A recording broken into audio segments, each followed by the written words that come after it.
my own business, just being a guard. Walking along the wall is really not hard. Someone falls into trouble, I get in the way. Now these big antlers are here to stay. Let's make a deal, take a chance, spin that wheel. I'm trying to do my best, but this world won't let me rest.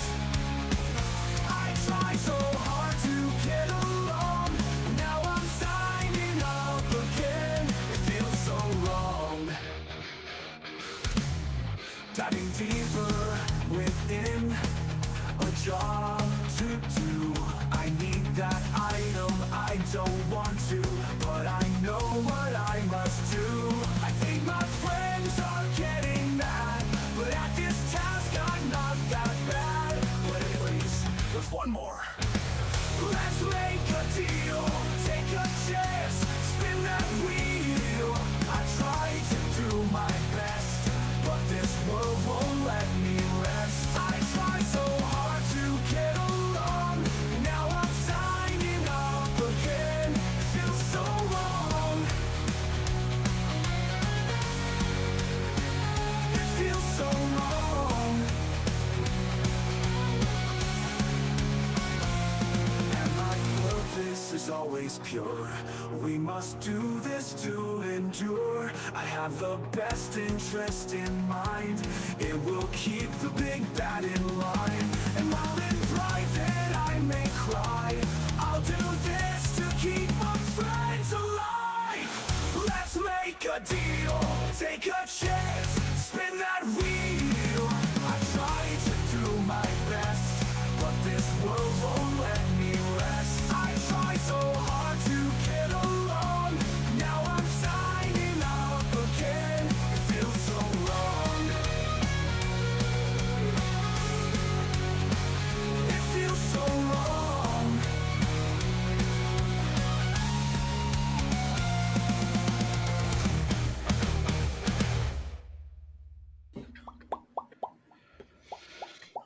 Welcome to the dungeon. Here we are. Who, us? Hoo-ah? Maybe us. Hoo-ah? Hoo-ah? Hoo-ha. Whoa, Maybe. this is a family show, goddammit. No, there are a couple, and I ain't gonna name names, but there are a couple that keep this from being a family show. Why are you smiling, Mike?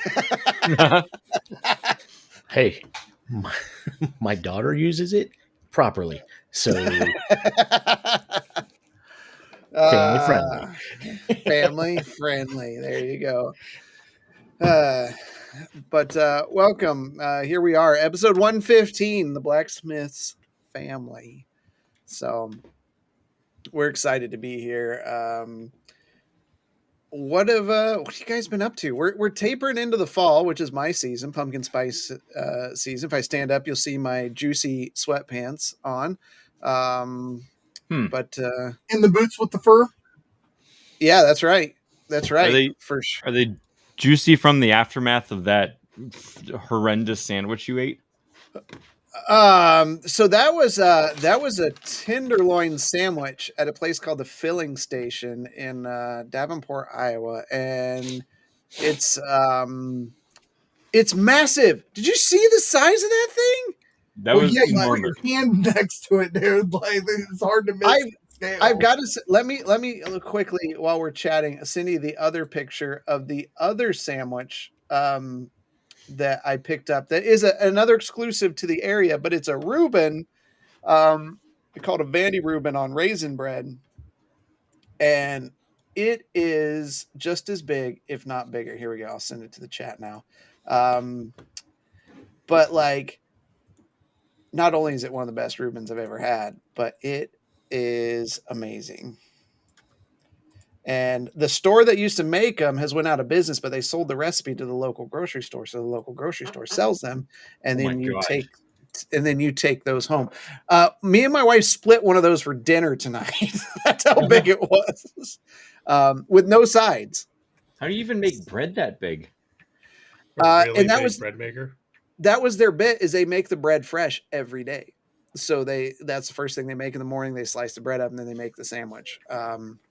It's really, really good. But now they sell in the grocery store. We can go to the local grocery store, buy those. We also came home with an apple pie that is probably, I don't know, this big. It's I think it's 12 or 14 inch diameter, something like that. So Wow. yeah. And it's like, it's not like you buy the normal like Betty Crocker pies. It's like you get the crispness when you bite into the apples inside, like it's made today kind of thing. So It's only $14. yeah, That's wild. Midwest, man. That's insane. That's the cost of an appetizer here. I remember when we went to the breakfast place, it was like $32 for an egg sandwich that we got. So Was that all? right, that was when I was with you, by the way. That place, Yeah. That place is good though. it's very good, very very good. So yeah, not a good reason why I was there, but I'm glad we were able to see some friends and bring back some food. What's that, Mike? Said I don't know if I'm paying $32 for an egg sandwich. I bet No, it wasn't that much. It wasn't that much. It was like 31. But don't ever say that about a sandwich. Everything can't be a Dunkin' Donuts. That's true. Things can be good. You know, not everybody likes going to Double D's. Stop. Nobody does. No, nobody. It's just you. That's what everybody calls it, man. It's not Dunkin' Donuts. Okay. It's Double D's. Nope. Don't make it a thing. It's not going to become a thing. Happy Monday, Julia. Fanboy Tone, since I see her floating in the chat, anything coming up? While he's finding that answer, don't forget to check out Dungeon Banter. We had that last Wednesday where we got to hang out with one, supposed to be two, but one of the creators from Savage Crucible. There was some technical difficulties, but that was really fun. We had a good time. I think we hung out for another like 15, 20 minutes afterwards, didn't we? Like we just shut it off. We were like, we should just turn this back on. We're still talking. Tone says we go on to Double D's. So yeah, it is a thing. And let's set the tone this Saturday. Good. No. Time is undetermined. So don't forget to check out Banter and Babble. You can find them at YouTube/@Banter and Babble, and our friends at Half-Ass Beer Review, who's been putting stuff out pretty consistently. And I'm going to segue on that one too. You can check him out at YouTube/@Half-Ass Beer Review. And if you want a review of the review, check out our friends over at Truth Beer and Podsequences, which I'm an episode behind because of the events of this last weekend. So, yeah, I think. Did anyone message an Annex and see if he is in a time zone thing? Both Marsden and I did. Okay.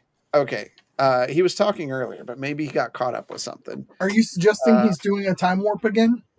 He might be caught in the time vault within the time vault of the time plane or something, you know?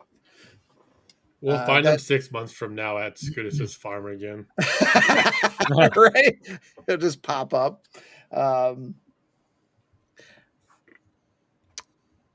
No glasses yet. Just ran a perimeter check. All right. We don't have anything special going on this week. We'll be with you on Wednesday, of course. Any of you got anything before we get rolling? How about them Bengals? Yeah, we broke record for the worst loss in franchise history. So, hey, how about them records? Woo! I didn't see Patriots breaking any records this weekend. Nobody celebrates mediocre NFL like Ohio. That's all I got to say about that. I mean, when your teams are the Browns and the Bengals, like, I love my Bengals. The Browns managed to pull it out. Yeah.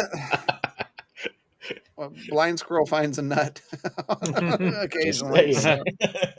Oh no, the chat's talking about bagels now all of a sudden out of nowhere. Yeah, Julia gets it. Bengals breaking records again, right? I mean, we're just in a bad spot. I mean, I could go on for a long You guys time were about good. that.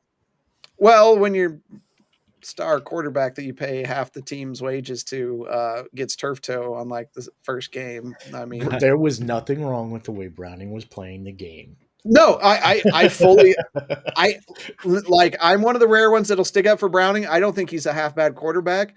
A lot of the stuff that he got charged for interceptions really wasn't his fault, but like when you have offensive players drop the ball 3 times, that's a whole nother discussion. Me and Mike were talking about how the Viking player was like karate chopping them to get the ball out. Evidently that's a thing. So yeah.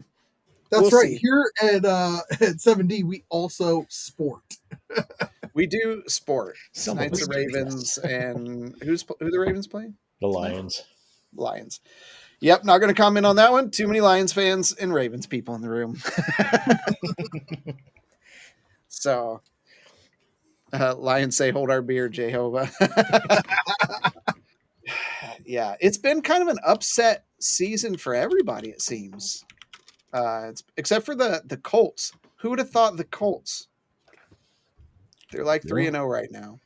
I say Colts. The Bills are undefeated currently. The Bears won yesterday. Come on. Bears. Bears. Bears. All right. If there's nothing else. One more quick thing. Look at the picture I just sent. Okay. Pumpkin spice grams from Double D's Goldfish. That's what I'm talking about. Your fall alley. Oh, I found, and Tone, I think, is still looking for them, pumpkin spice oatmeal cream pies. So I have not had one yet, but if anybody knows how to find a cream pie, it's Tone. That's right. That's like the official flavor of B&B. So that's right. But I found pumpkin spice ones, and I've already had my first pumpkin spice chai latte. So from 7 Brew. That's right. It's not even October. Doesn't matter. Does not matter. I'm pumpkin spice from September to the end of November. Screw Christmas. Then we go into spring. So wait, don't you just keep pumpkin spice all the way through to Christmas? Like I hoard like a squirrel, man. Beer, pumpkin spice, everything, and like I stick it all in the fridge and everything, and I have it as like sometimes into summer. So, yeah, it's a thing. Unless it was that pumpkin spice beer me and Tone got a couple weeks ago that smelled and tasted like pickles, and we don't know why. It was terrible. It was really bad. Pickle spice? It wasn't intentional. I think it was just bad beer. So post Thanksgiving, it's peppermint mocha. I can't do peppermint. I'm allergic. So I don't do peppermint stuff around that time.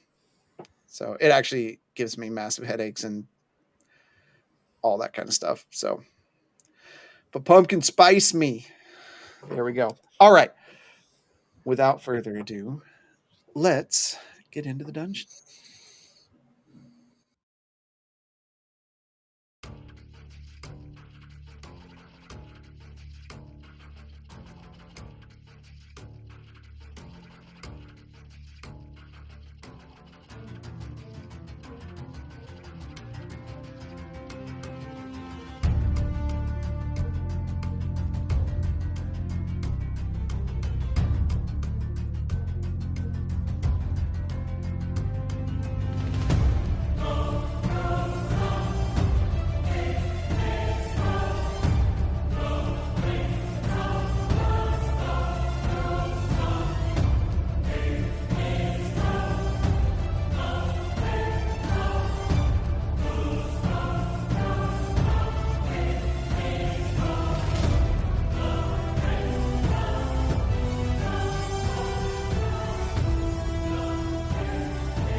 let's get some gentle music going here. Bow, chicka, bow, wow.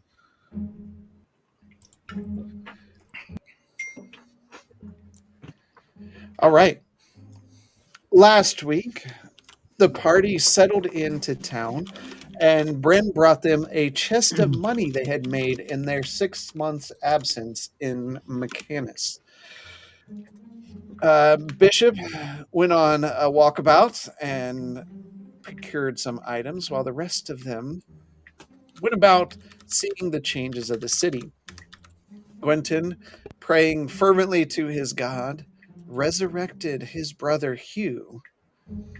After a failed attempt, he brought Hugh back and brought him to the house to recover, while the others researched and prepared.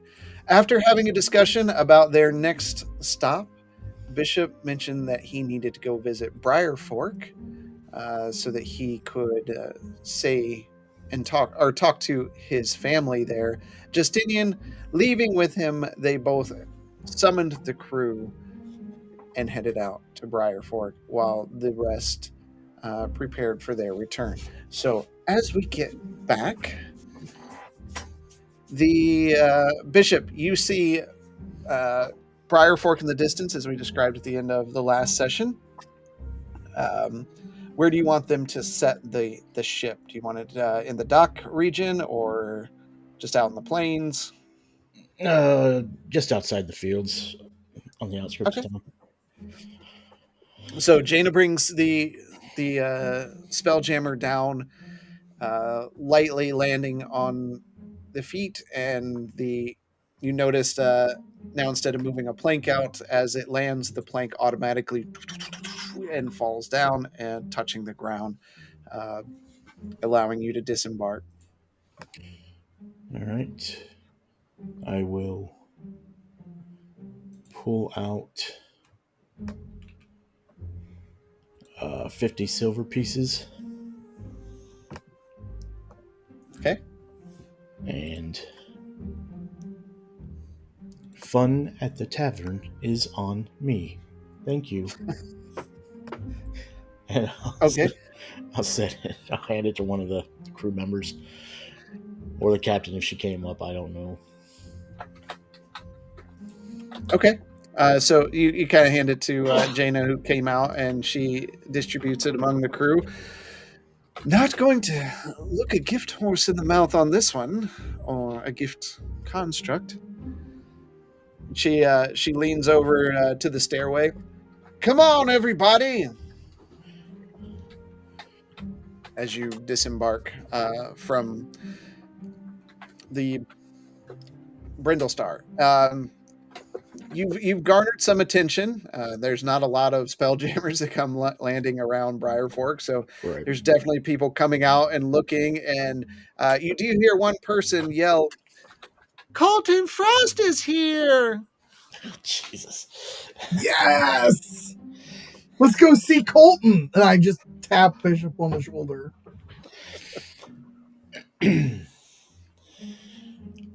I will want some time by myself with my family, if you do not mind. There is plenty of things you can do in the nature around here. Oh, yeah. My plan was just to go walk around town and come back to the ship to sleep tonight and wait for you.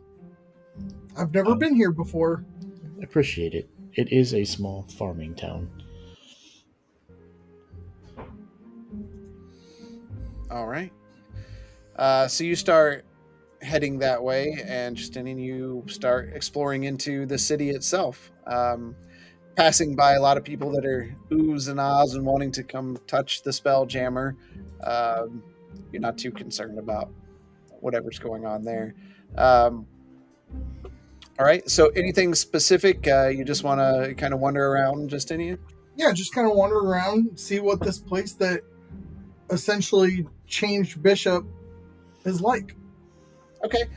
So the first place you see as you are walking into town is small town. So you and Bishop kind of walk together, and you see Bishop kind of turn and head into a shop that says Burrowstone's Family Hammer and Nail.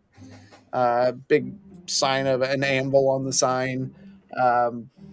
Walking around a bit further, kind of going through the main area, you see the people are really friendly. Nobody pays too much mind of the antlers or the skin color or anything, and they're just all, you know, how's it going? Happy to see you, kind of folks. Uh, you see Fenton's Finery. With it's kind of got like the image of maybe a tunic or something on the sign. Um, Snoop's, which has like a bubbling potion on it, and it actually you see kind of the bubbles moving on the sign.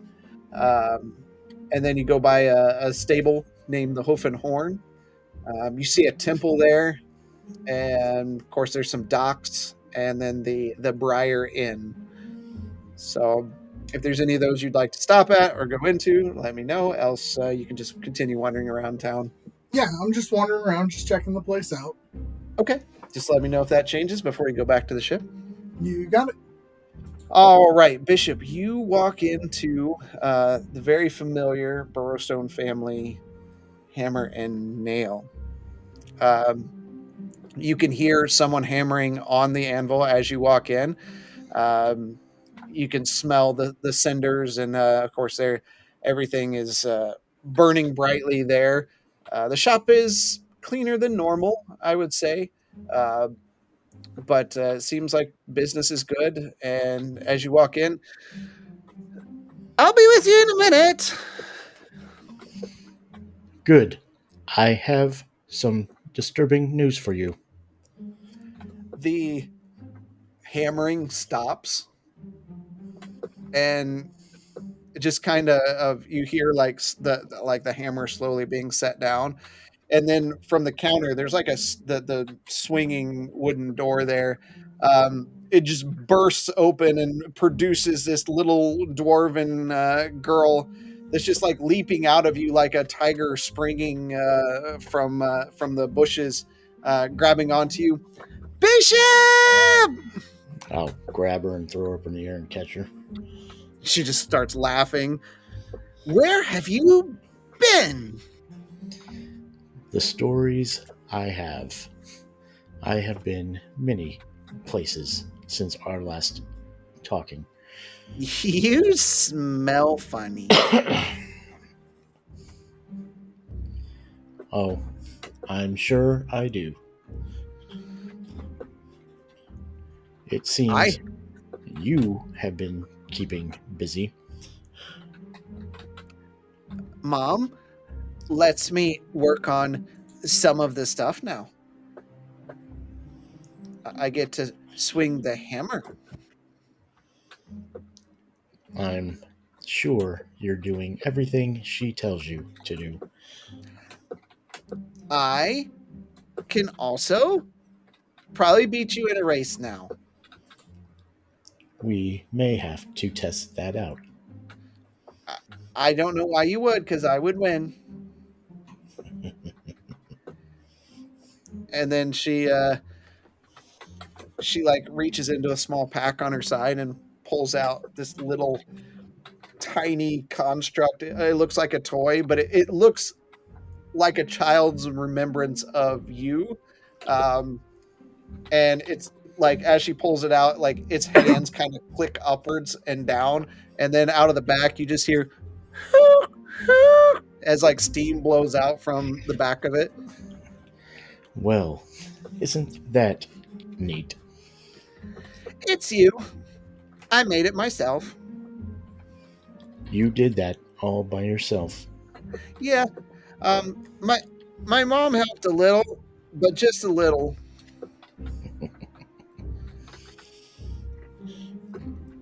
Well, I am glad you are taking interest in the family affairs.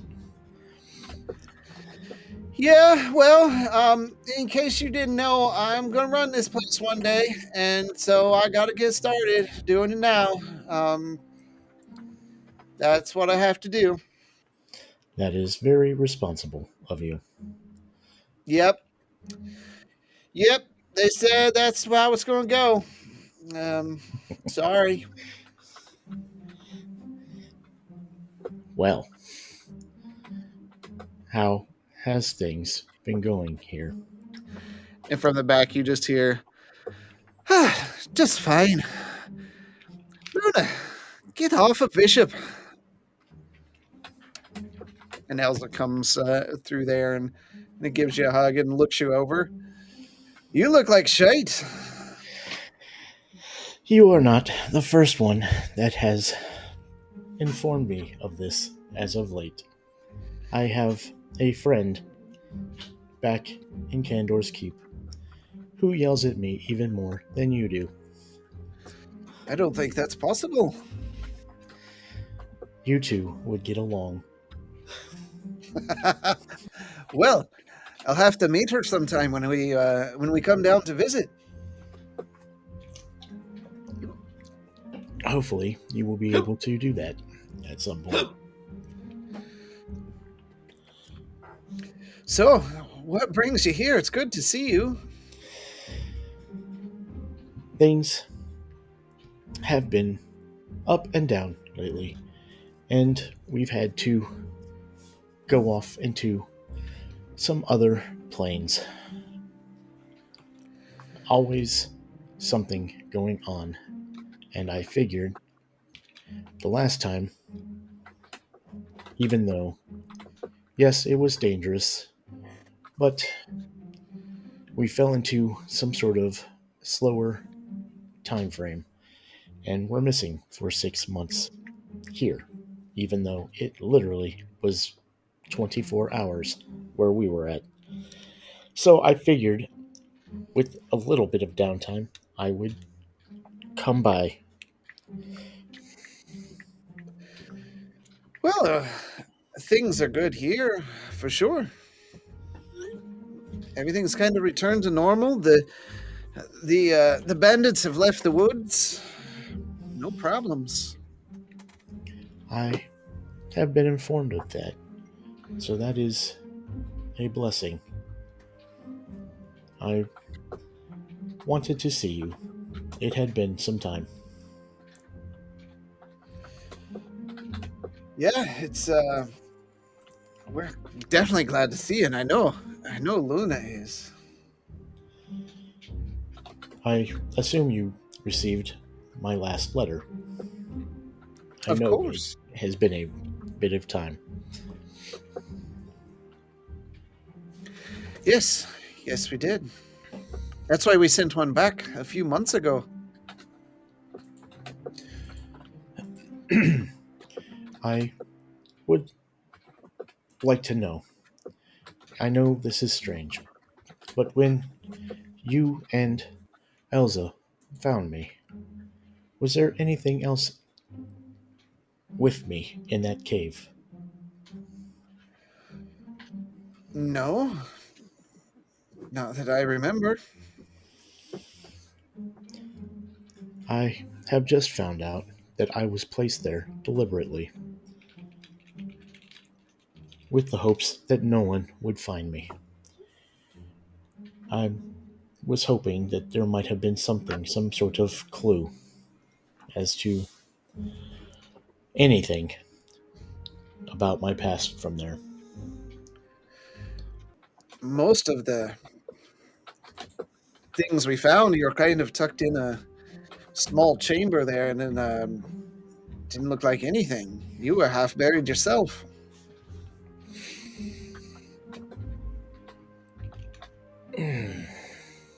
Well, that is disappointing. But, yes, it is good to be back, even if it is just for a little bit.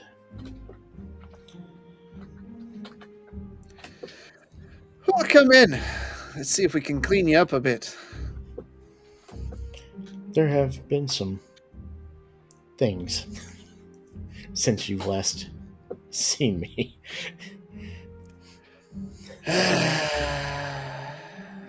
Come on, Bishop. Comes with the territory, unfortunately. She walks over and closes the door to the blacksmith shop and locks it. Looks like we're closed for the day.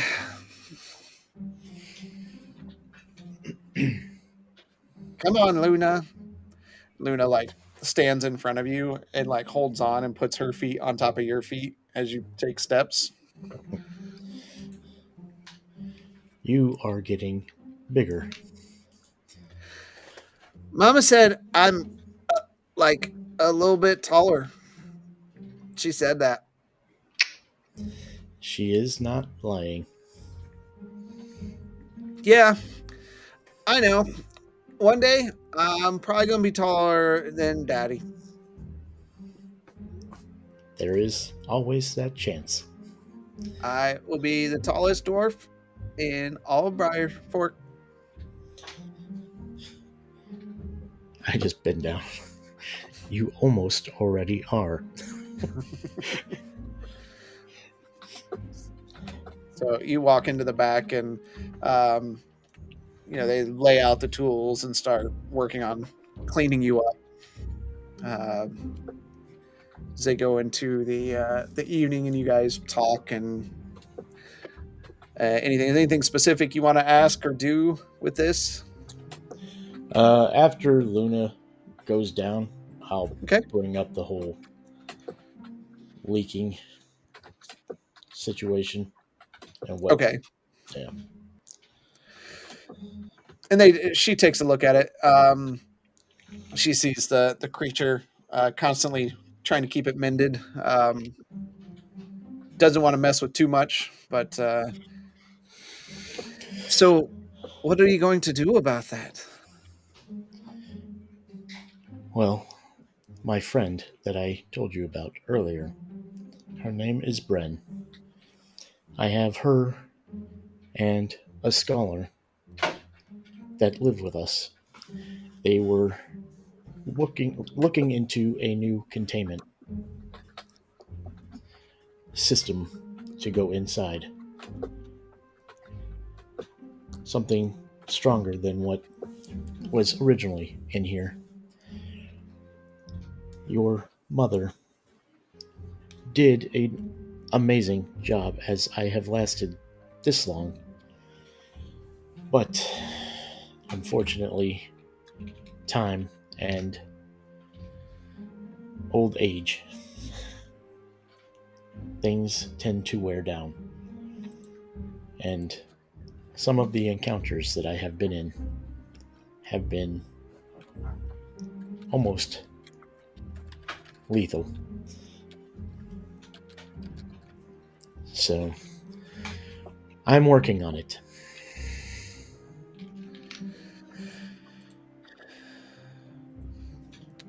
Well, if you need anything from us,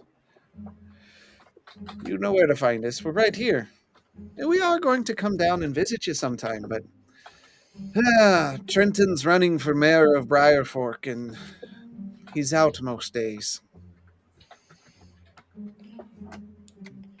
Well, that is good news. I'm assuming trades have been just fine lately. Perfectly normal. Back to normal. Everything's prospering just fine. That is good to know. I was worried for a long bit with all the issues that found their way here.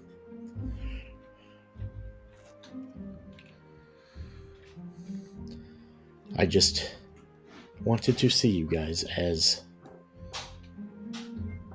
with things going the way they are going, I did not want to have something happen and you remain in the dark.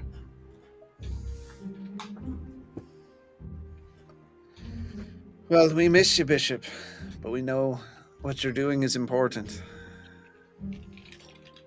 I do long to find my way back here to the simpler life. When this job is done, and peace is everywhere.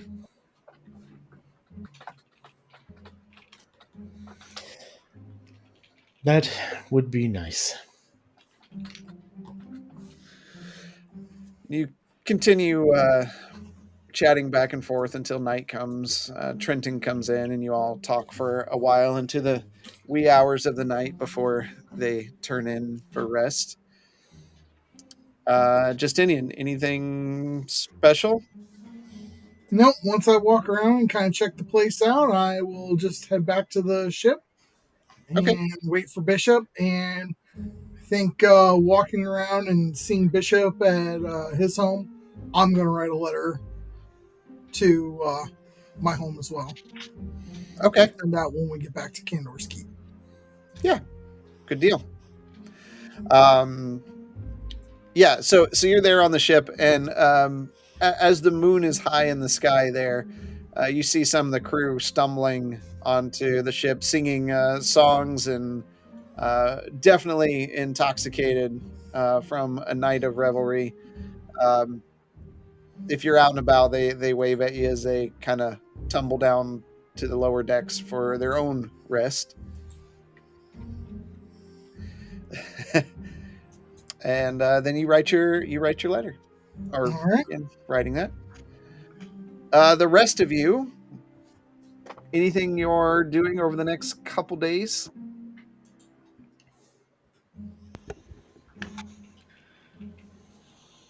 I'll go down to Bren to get the Gauntlets of Ogre Strength.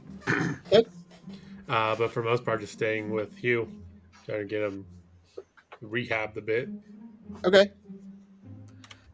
And Marsloni? I'm gonna cast Sending Okay.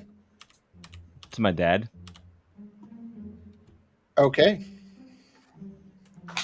You're not dead yet, are you? Just checking in. It's been a second since we've talked. I was curious if you were okay and what your situation is like. Marslin. 1 second. He has to look up his notes to see if he's dead or not. 6 months of being a battery. You get no response. Return to sender.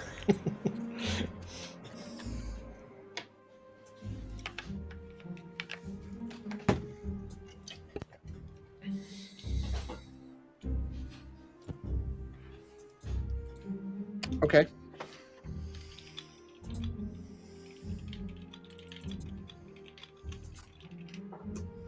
Just making sure everything works. Oh boy.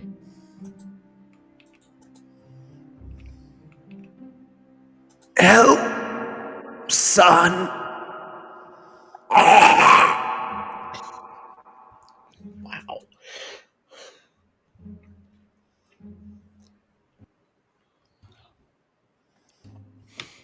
I'm going to cast Sending again. I would love to help, Dad. Where are you? Can you give me any hint to your location? I'm glad that you're still alive. You sound like you still have a strong voice.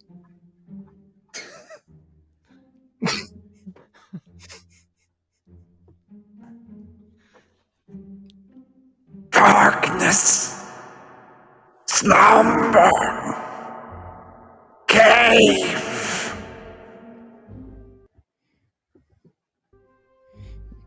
What's okay? What do I do with this? Easy. Google darkness, slumber, and cave to see what they have in common.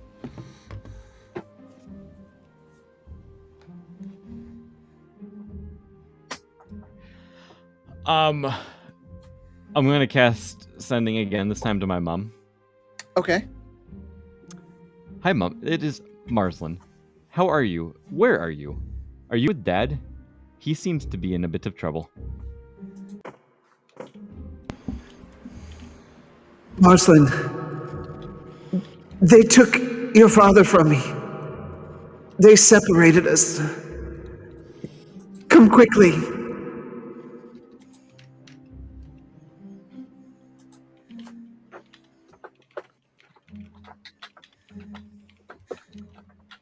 I'm gonna cast. How many times did I cast Sending?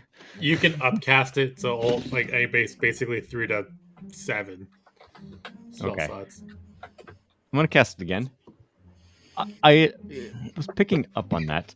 I would like to help, but I don't know where you are. Where did they take him? Where are you? Are you okay? No.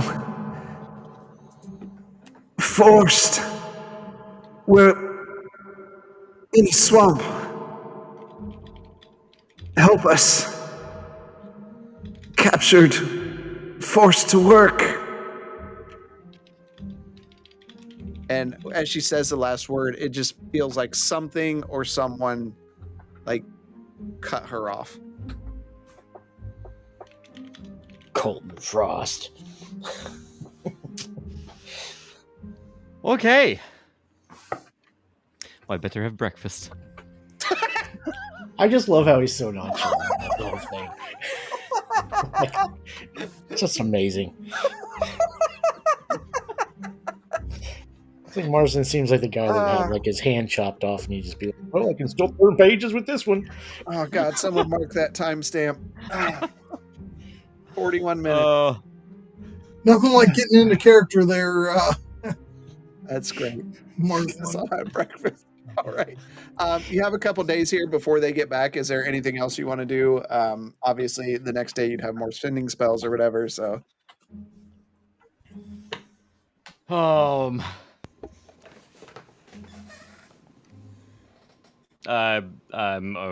all I got for you now. okay. Are you working on unburying a ley line? Do you see bright lights? Okay. Since Annex is here, he is training with his militia there. So until he gets here, should be here shortly. Justinian, the next morning, Bishop, I'm guessing you're just gonna kind of say your goodbyes and head to the ship. Yeah, I'll tell Luna. I'm like, I bet you can't beat me to my ship.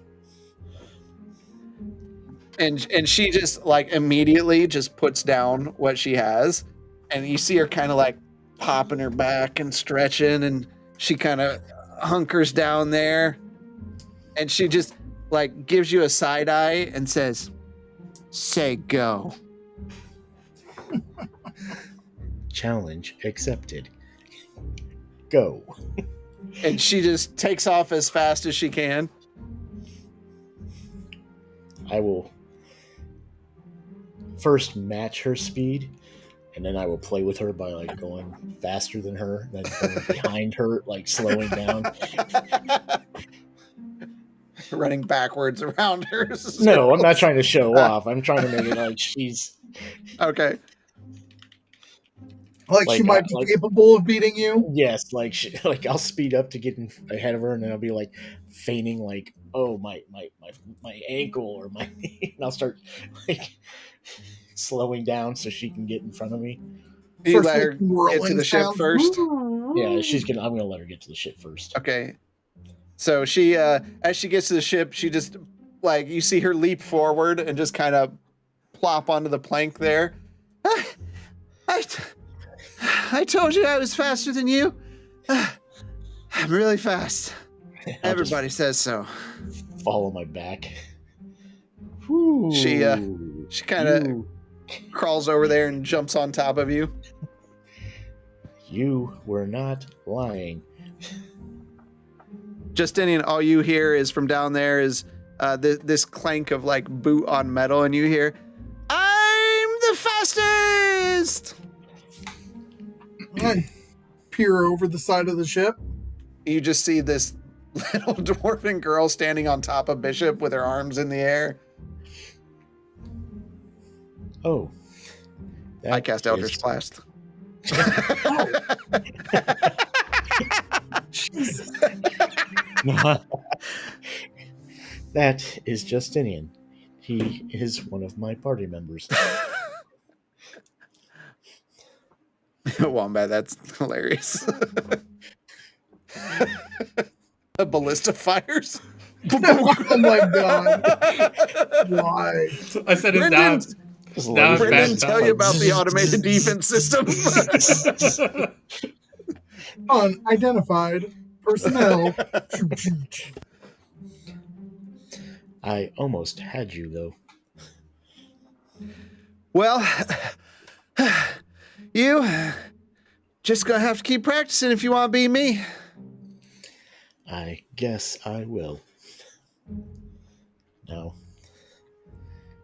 hopefully, it won't be as long between visits. But you take care of your mother and father, and make sure to practice in that back room. Listen to everything she has to say. She taught me everything I know. Well, and she jumps off of you and like walks over to your head and like leans down or whatever. And I don't know if you know this, but that's going to be hard because when you leave, I'm going to run to your house. I'll probably beat you there.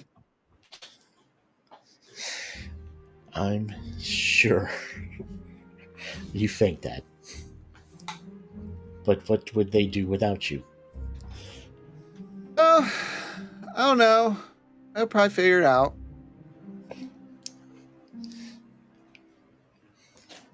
I would love nothing more for you to come visit. But I am not going to be there.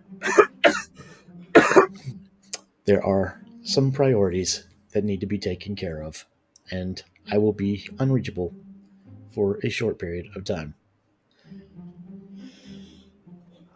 Well, I'm getting pretty tall, so I'll probably be able to reach it.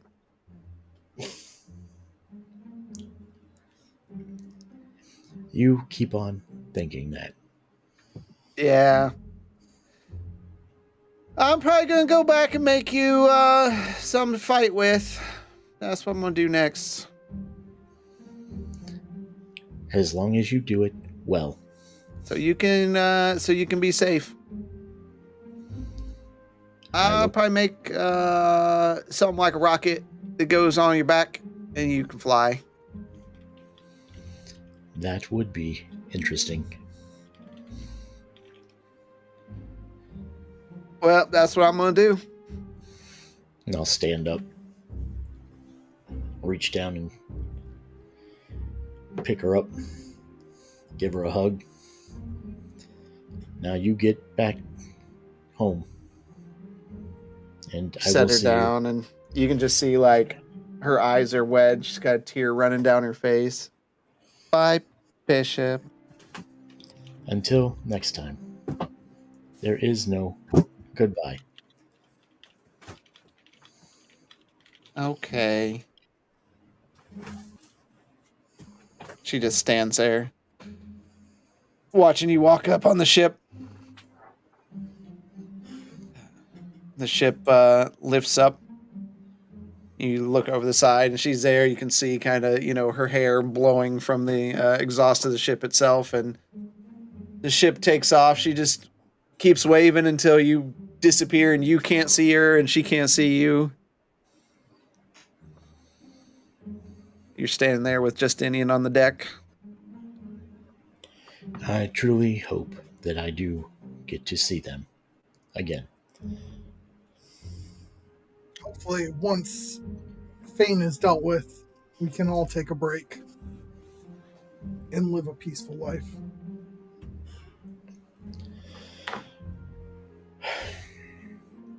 On to our next adventure. Yeah, hopefully Marsland didn't blow up half the house or anything while we were gone. Marsland? What?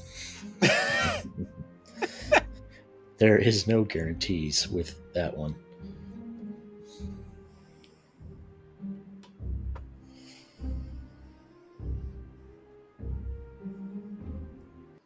And I'll just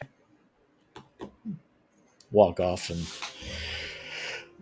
get to the front of the ship and just stare out towards Candor's Keep. Okay. Anything you all that are still in Candor's Keep want to do on this day that they're returning? It's 3 days total, day out, stay a day, day back. AFK Wait. for a sec. I had initially said I was doing research, right? You might have, but that's fine. Yeah, I was gonna be going and doing research. What is the plane? The fire plane. And the forgotten swampy swamp ass. Yes. Yeah. So the fire plane. Yeah, I'm You already already had. glad that you craft such a beautiful story for us with all these amazing details. Yeah, I swear, if there's a campaign 3, everything's just going to be named Bob. You're going to be like, we're going to go to Bob, which is one of the cities, and then you're going to travel from Bob to go to Great. Bob. You know, it's just Bob to Bob. so. Yeah, so Lomar actually did a bunch of fireplane research. So that's it talks about City of Brass, the various things that are there. Yep. The swamp, you know that there is the Forgotten Swamp that is south of the Arboreum, and you know that from some recent research that the people of the Arboreum historically have went to that swamp to they do mine crystals there that they use in some of their alchemy potions and things. It's kind of they're kind of an all-around crystal use. They also use them to help feed the great Sumalan tree that's there. So they're pretty multi-purpose in that regard. But no one is allowed to really go in the swamp without permission from someone in charge at the Arboreum, and that they do patrol the area of the island pretty extensively in the case that someone would try to sneak on there. Okay.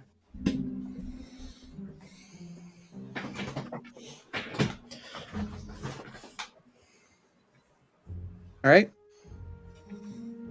All right.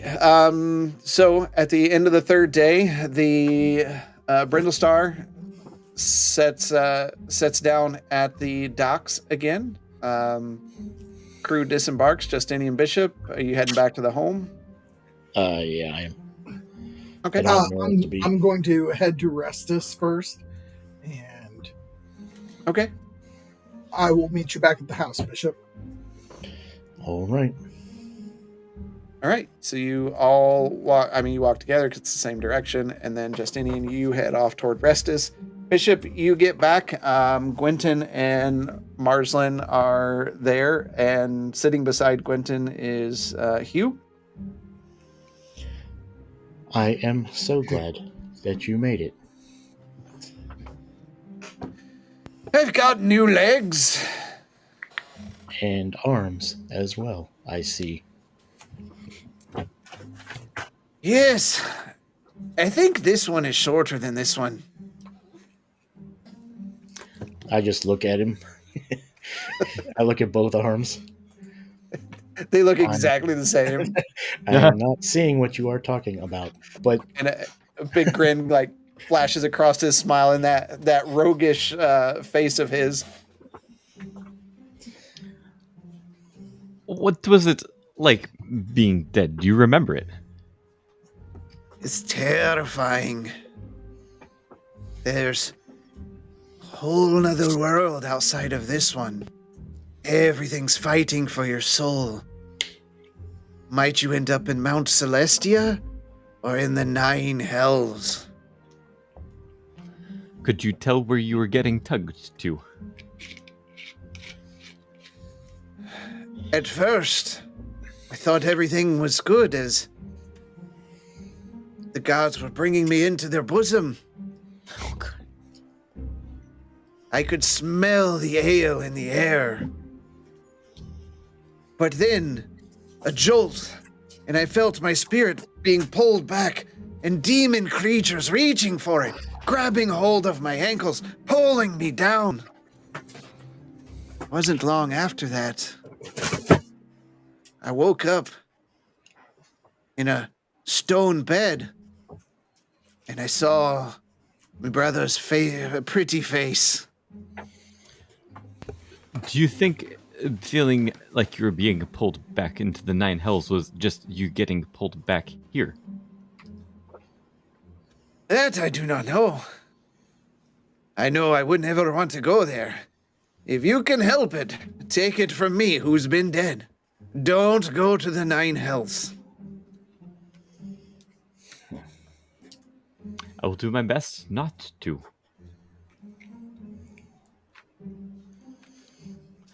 Isn't one of the echoes we are looking for.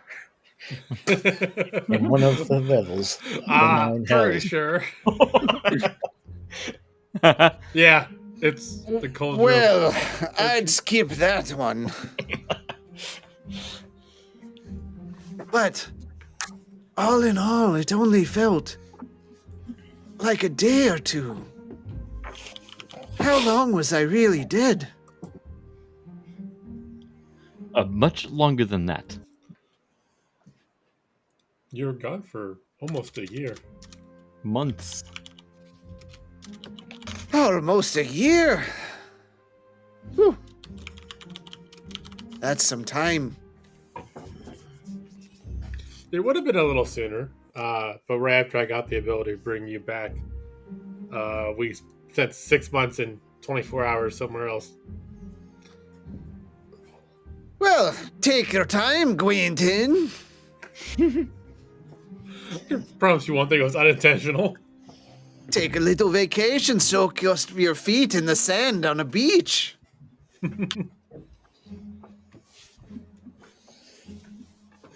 It is good to have you back with us. Glad to be back.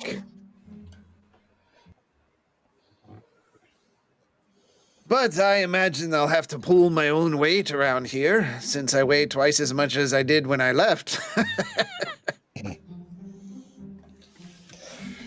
Yes. Having your full body mass back would do that to you. I'm sure your appetite is intact as well. By the way, do you know if the halfling running around here is seeing anyone?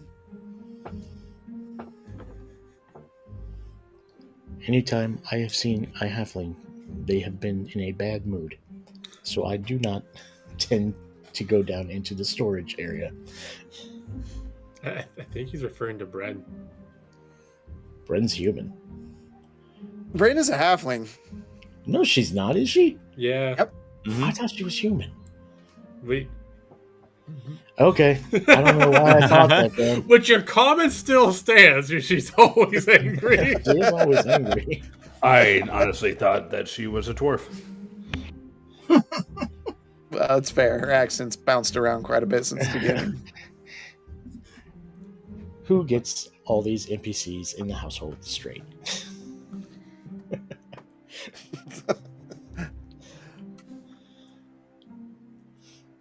I was just wondering, maybe she just needs a little huge charm.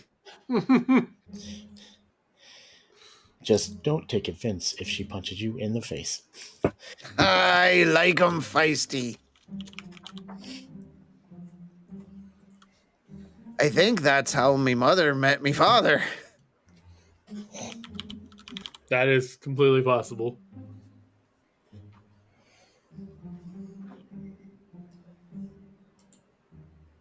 And a few months later, out came Hugh, the perfection of dwarven.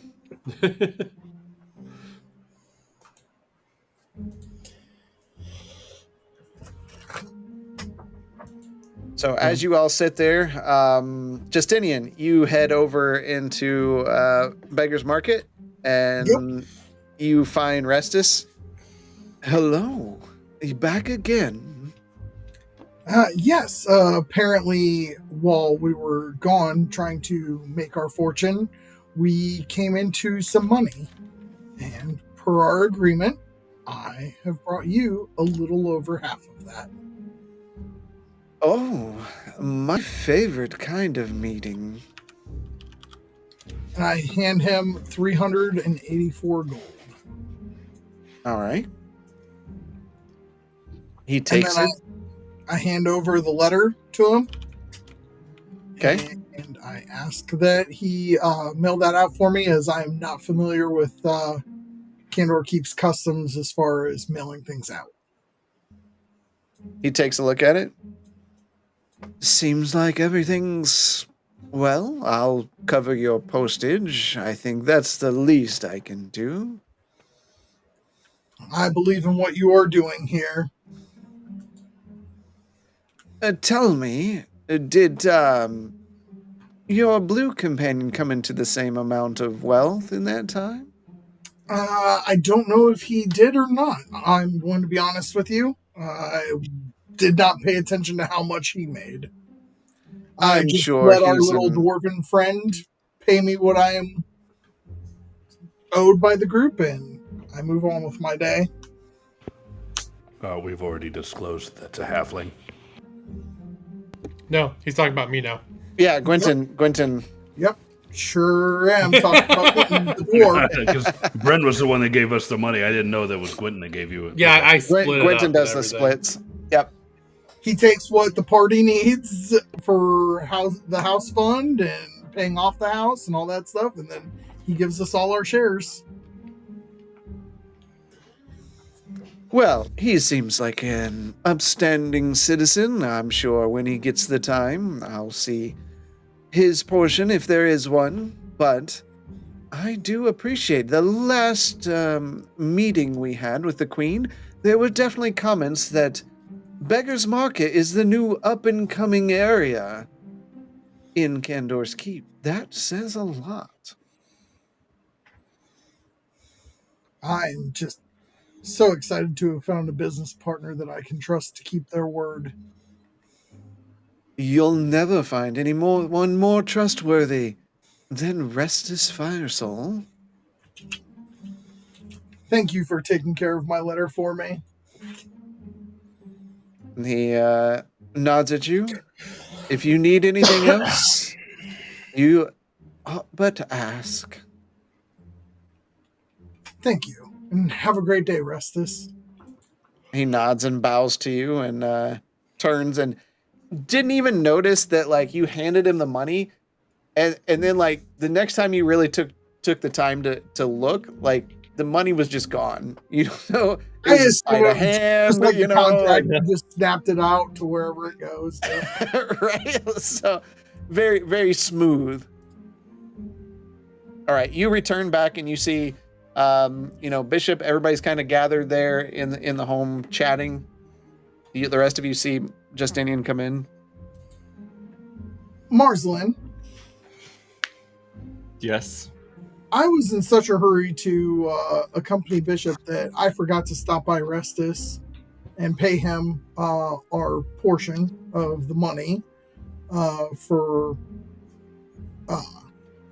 what we made. And he inquired if you came into the same amount. I told him I wasn't sure what you made, which is the truth. I only pay attention to what Quentin pushes in front of me. But I just wanted to let you know he was inquiring about you. Is he just wondering how I am doing? Oh no, he's wondering if you have any money to give him as well. Well, I do believe we all get paid the same amount from Quentin. Do we know that you guys are paying him off? I I mean, guess we we do never now. really guys have heard talked of about it. Yeah, I say we Yeah, know this will be the now. first you guys have heard about it. Why are you paying Restus money? Have you not heard he- the story? I thought the house was paid off, Quentin. The house is paid off. He did us a personal favor in getting us an introduction with the Queen when we needed one, and we owe him money. Technically, we only owe him, according to the contract we signed, anything that we find from adventuring. But I've been paying half of everything that I earn from any venture in, good sport about it. I guess And the I don't know stuff- if you've noticed, but what he's been doing with the Beggar's Market, he's been doing with our financing. everything I earned from the house was not from adventuring, so per the letter of the contract, I wouldn't owe it to him, right? That would be my understanding, yes. But If that's your interpretation, that's fine. Yeah. He doesn't know where you get your money from. So Yeah. I unfortunately have not made my way back to Beggar's Mart in some time. But I'm glad that there are improvements being made. There's a Yeah, they're even library there working now. on a It's statue. fantastic. It's a little simple, but it's a start.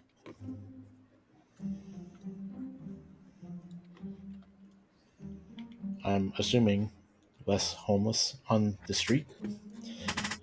Yes. Yes, less homeless in the street. Food programs, literary programs. Marsland even gave some funding, asking that it start a community library, which Rustus agreed to. That is good to know.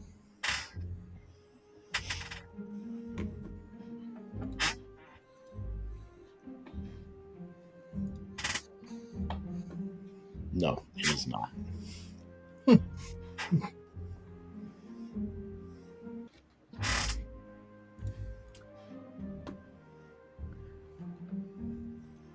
We're Okay. in Westshards, Newborough. What's that? What? You're technically in West Shards. We are in Westshards. Okay. Yep.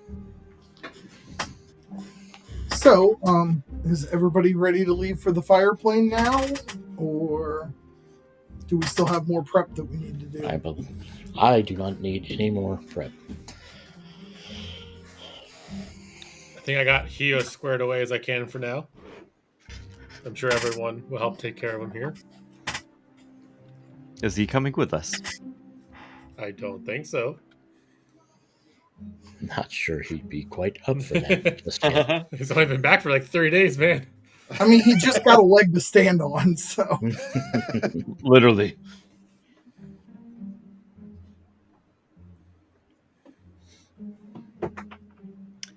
I am all set. Although I don't know if this is too terribly important for the group, but I did find it interesting.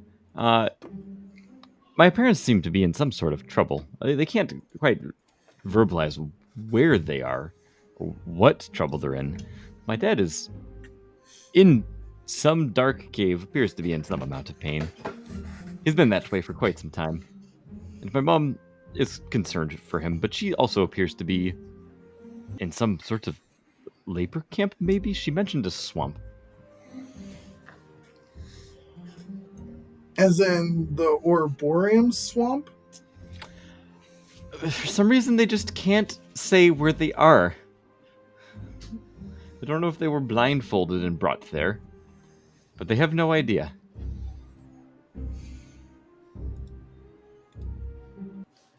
It is Anyway, very difficult to mount any kind of rescue if we don't even know where they are. that is That way. what I'm saying. Well, I mean, if your parents are in trouble, are you even going to be able to keep your mind on the mission? Oh yeah, that shouldn't be too much of a trouble. They've gotten this far. It's all right. It's been a year since they've been in prison. I didn't talk to him for the first 6 months. It's cool.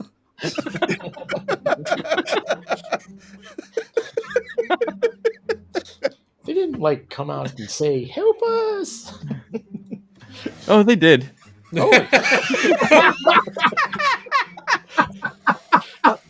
came right out and help us. Oh God. You keep on that, Marsland. But I don't know. They aren't helping me help them. They aren't telling me where they are. What am I supposed to do? Aren't you the greatest researcher in the Academy's history? I mean, Unfortunately, there haven't been any books written about my humble parents' capture in some faraway land.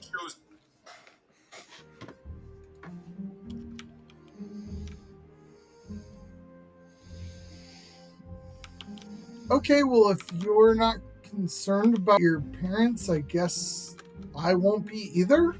I'm concerned about them. I just have no actionable things to work off of right now. Is there anything Lomar can do while we are gone? I could ask him to dig further. I guess maybe the takeaway here is if my mom is in some sort of forced work swamp, it might point to some other evil that is happening somewhere on this island or in this region. So Seemed concerning. while we were gone, you found out about this. Have you gone to ask anybody at the academy about swamps where slavery is legalized? Not yet. Okay.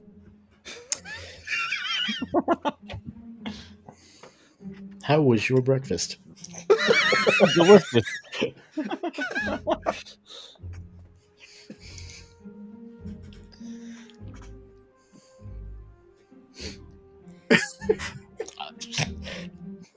I do not know what you want me to do with this information. Right? Why would you even drop it on the group? I am Because like even as confused the as I was beforehand. even the built person is showing more of a care about this than you are. It's not that I don't care about them. It's just I have no power to do anything about it right now. So why expend emotional energy on it? They're grown-ass adults. They do what they want.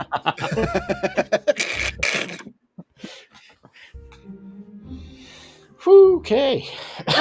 You know of any swamps where slavery was legalized during your time?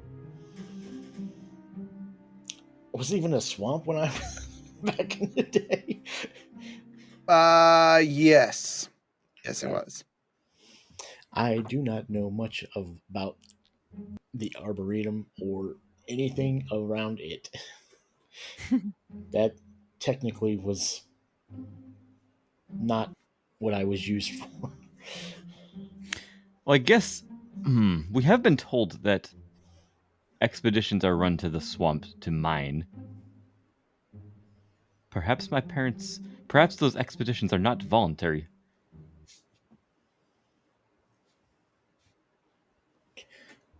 Are the elves racist against your kind as well? Would I suspect that? Do you have no evidence to suspect that? Yes, they are.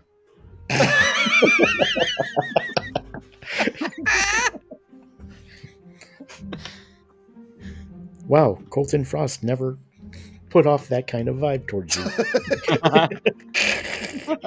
Me What, and you Quentin, never yes. called him a communist?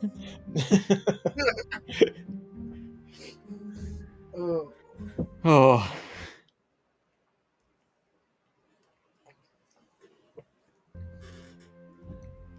So, Anyway, what are we doing? I suppose once we get closer to the Forgotten Swamp, I will investigate it further. That is the best lead I have right now. Anyway, to the matter at hand. All right, I guess we're going to Which fireplace. is A fireplane. Going to the teleport to the. We're Plane going of to the fire. fireplane. Wow. You gotta throw the DM off. It was like, we're going to hell. Going to the 9 hells. Let's go. Oh, That's crazy. By the way, guys, parents are dying. don't worry about it. Look at my face. I am not worried. They've been dying for 6 months, and they sound exactly the same as they did before. Wow. oh my god. Can we get an alignment check on Marceline? Alignment check. It's not as much alignment as just general racial apathy. We call it pragmatism. There you go. Well, let's put it this way. He thought they were dead anyway before after the explosion, so Sent like a dozen sending spells to Pora, never thought to send one to his own family. The Vidalcan race character sheet said they came off as cold, and I took that seriously. Well, yeah, there you go. It's true. It's true. Doing great on that part. Well, they ain't dead. So there you go. So All right. to the academy, huh? Is that where y'all are headed? I mean, if we got nothing else going on. Quentin, Annex, somebody. If he doesn't want to go to the Arboreum and try to save his parents now, then we could preemptively make a deal with Frost about reforging the sword. That's fine.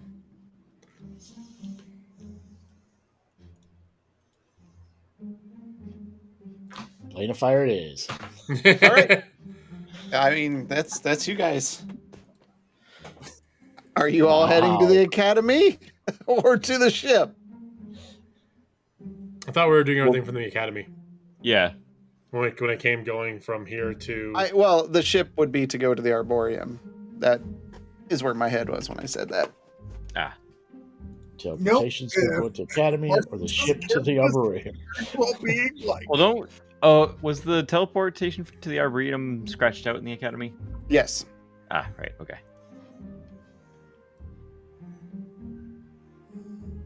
Well, we had already agreed upon the fireplane, right?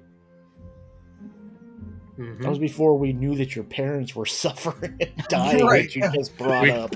We can make a detour. My goodness. But obviously you don't give Would it make a? it's not a priority. Would it make a significant? Well, oh. Would it be a terrible detour to go to the Arboreum first? Does anybody have any opposition to that? sure, are we sure that that's the swamp that your parents are? No.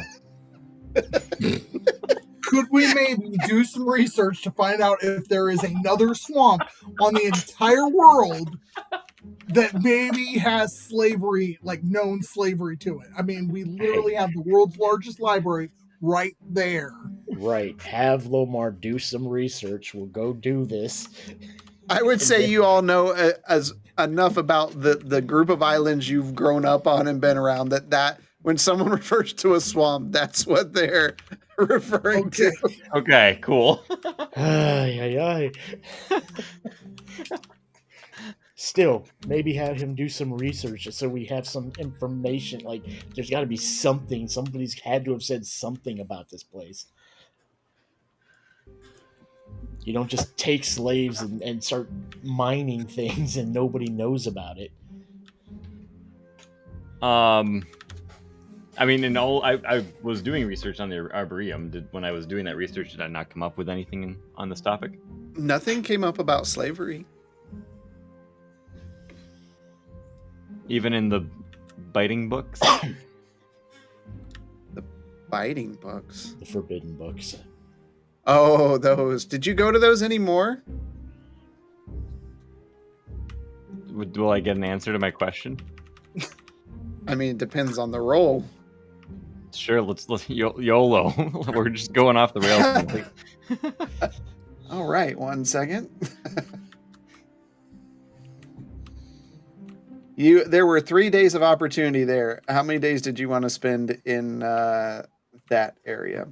Enough to get the information he needs. Exactly. Thank you. It doesn't work like that, Quentin. I'll do 2. Okay. That's a D100 roll, right? Yes. 1 is a 27. Okay, next one. Is a 58. All right. Okay. And what information are you looking for? I was just doing deep research on the Arboreum. Okay. I guess I would have been also searching for. There's these expeditions into the swamp.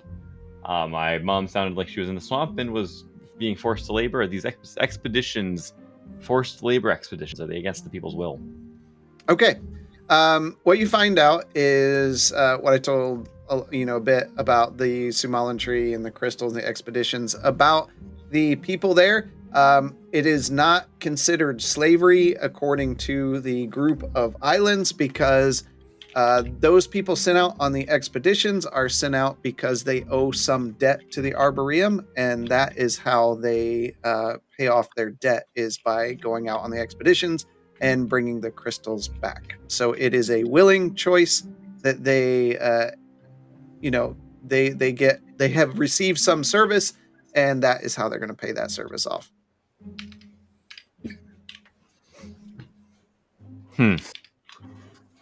Let's make I'm not a satisfied deal. with this answer.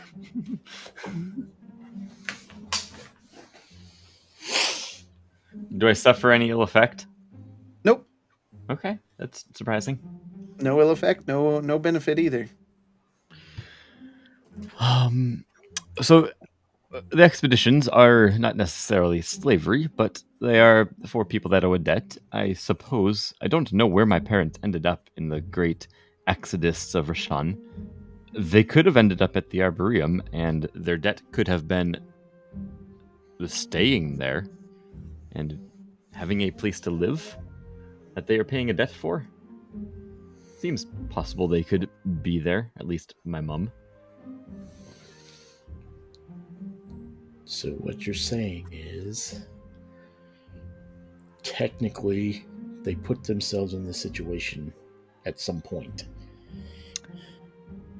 We did not have much of a choice of where we ended up when we fled. We were just guided to the docks and herded onto ships like cattle and spread across to the first open port where we could gain shelter.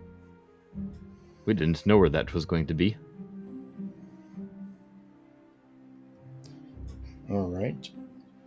So, do we make several trips in that direction, or do we go looking for the sword piece and get all of our answers in one trip?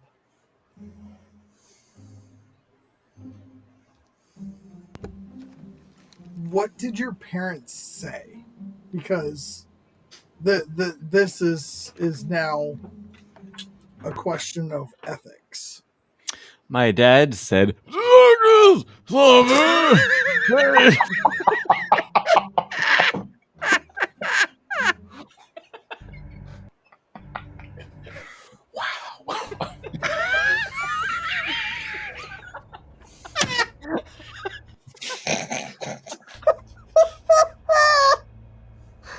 Oh, somebody benchmark an hour 22. Oh God.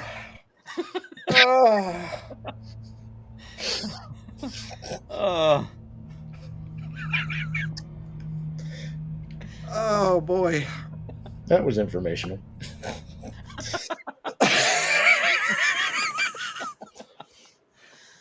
I'm dying tonight. Y'all killing me.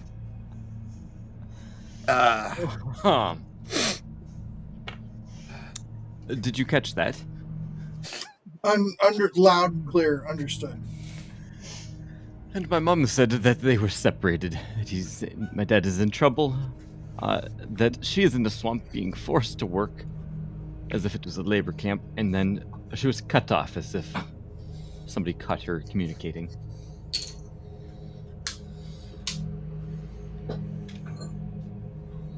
It is your family, Marcel, and I think you have a larger vote than the rest of us.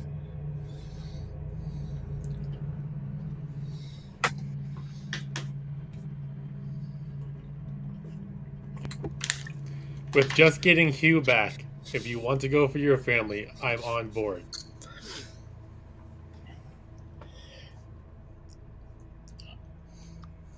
How do the others vote? Annex, we can't hear you. I see your mouth moving, but there's no sound coming out. Okay. Annex may just be praying in real life.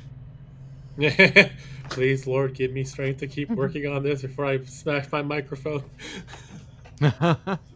Okay. So I mean, this is your family. We have worked together to save my family. We have gotten Hugh back. We've destroyed my family's house together.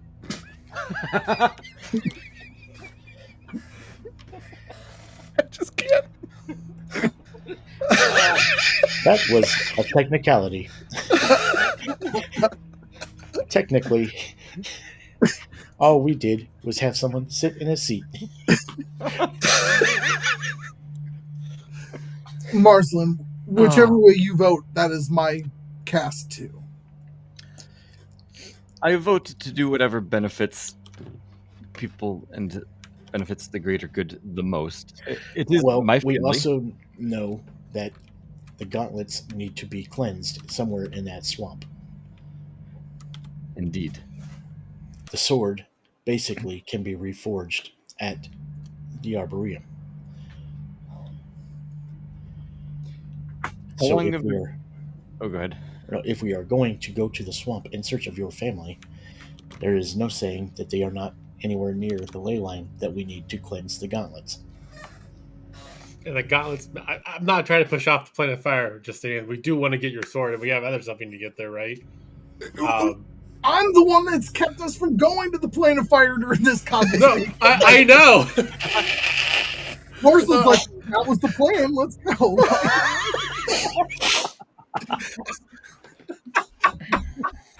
But having one I'm more... so glad I have both prepped and ready. The only reason you have the Arboreum prepped is because how goddamn indecisive we are. Like, literally a year ago, when we talked about going there, and then went somewhere else and fought Ishtop instead.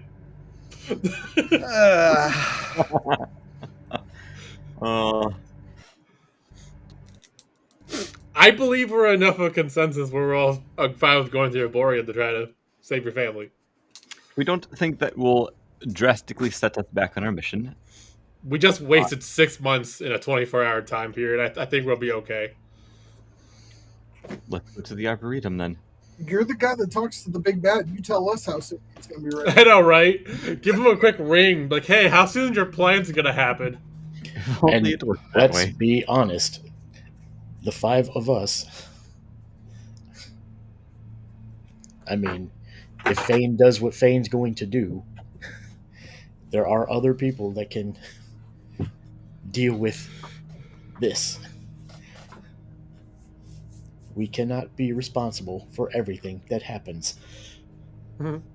Is Bren around? I mean, she's always upstairs. Okay. I'm going to go... While we 100% decide on that, I'm going to go ask Bren if she could do one thing real quick. That might make communication easier for us. Now, Okay. basically just, can she make like 2 more sending stones for her and Hugh that tap into our walkie-talkies? Just in case shit happens. Okay, she can start working on those. Yep. Okay. That way we have some sort of... We can get information from here while we're somewhere else. For the group, right? Fair enough. That's her objective to work on. On top of my armor, correct? Or is she dropping my armor for that? No, it would be the armor first and then that, unless somebody else switches priorities. Nope, armor's fine first. Okay. Because the great part about it is when she's done with the walkie-talkie, she can be like, hey, I'm done with the armor.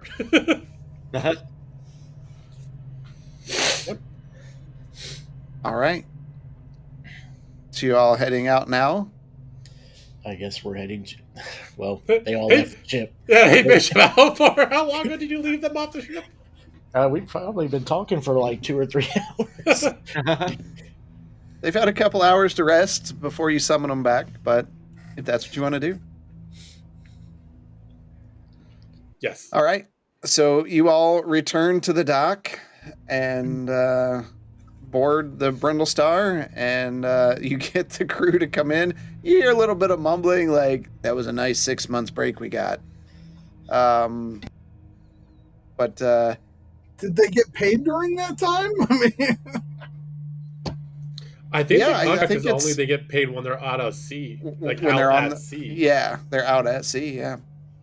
Unless we also pay them, like, a minimum rate just to keep them on hand. I think we stipend? talked about a minimum retainer, but it's not very much. Maybe like a gold a week or something like that. Okay. So, paid for from the house funds, from the bed and breakfast and that kind of Yeah. stuff. So, all right. The ship rises up and you head out. It is evening time. So anything you want to do before you rest for this evening? Can I pray to Truth Server to see if she knows anything about his parents? I mean, you can, but I'm just going to say no. Okay, no, that's fine. Just for the limits of What she what can gods do. can do. Yeah. Yeah. Just trying to help out my friend here, guys. Yeah. I mean, like, there's a real fine line with the gods where you don't want, like, hey, tell me where the super magic item is. You're a god, you know. Yeah, no, I gotcha. Yeah. It doesn't work that way? It does if you get to DM a lot of stouts. Yeah. There is a number. All right. Anyone else doing anything? No, I'm going to go up, talk to Brandon for a little bit, and just... Oh, I thought you were on the ship. Oh, are we on the ship already? Yeah. Yeah. Oh, okay. Never mind then. Okay. Nope. I'll take Less my than spot X. up on the boat. What's that?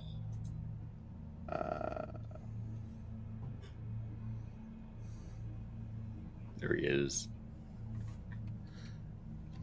And Axis, leave your background off. Like, it is what it is. Yeah. Because that seems to Yeah, cause okay. problems for some people.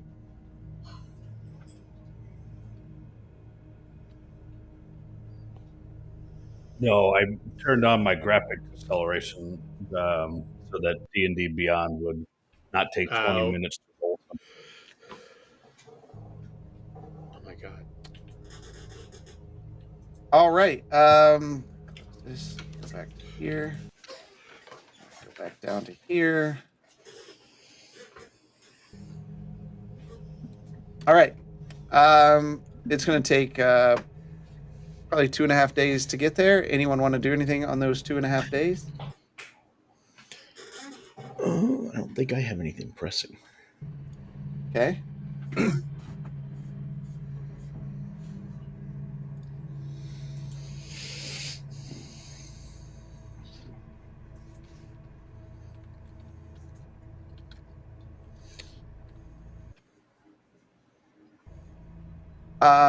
All right. We'll say 1 day goes by. It's the next day. Anything that day?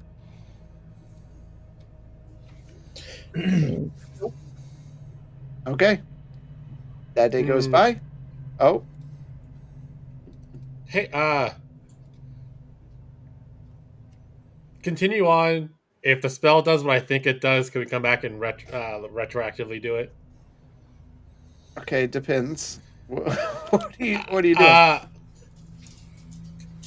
For fortify, I want to know. It lets me give people temporary hit points. I want to know if it's until a long rest or something because it doesn't Most say in the temp book. hit points end at a long rest.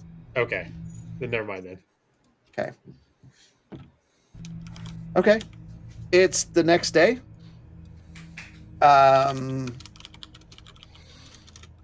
You wake up, and in the distance, you can see. You guys can come up on the deck, and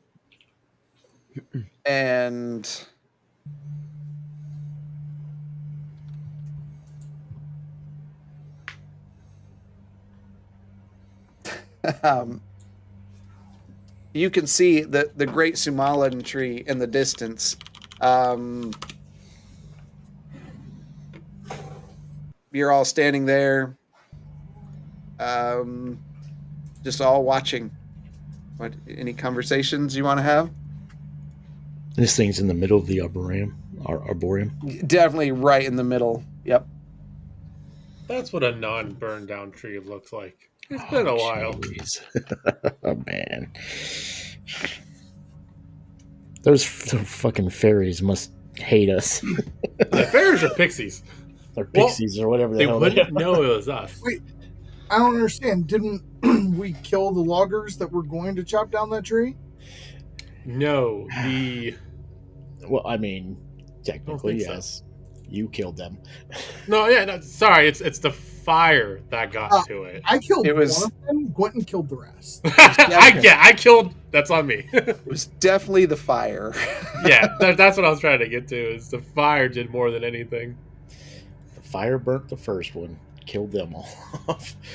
Oh, you guys are talking about in Parents' Folly. Yeah.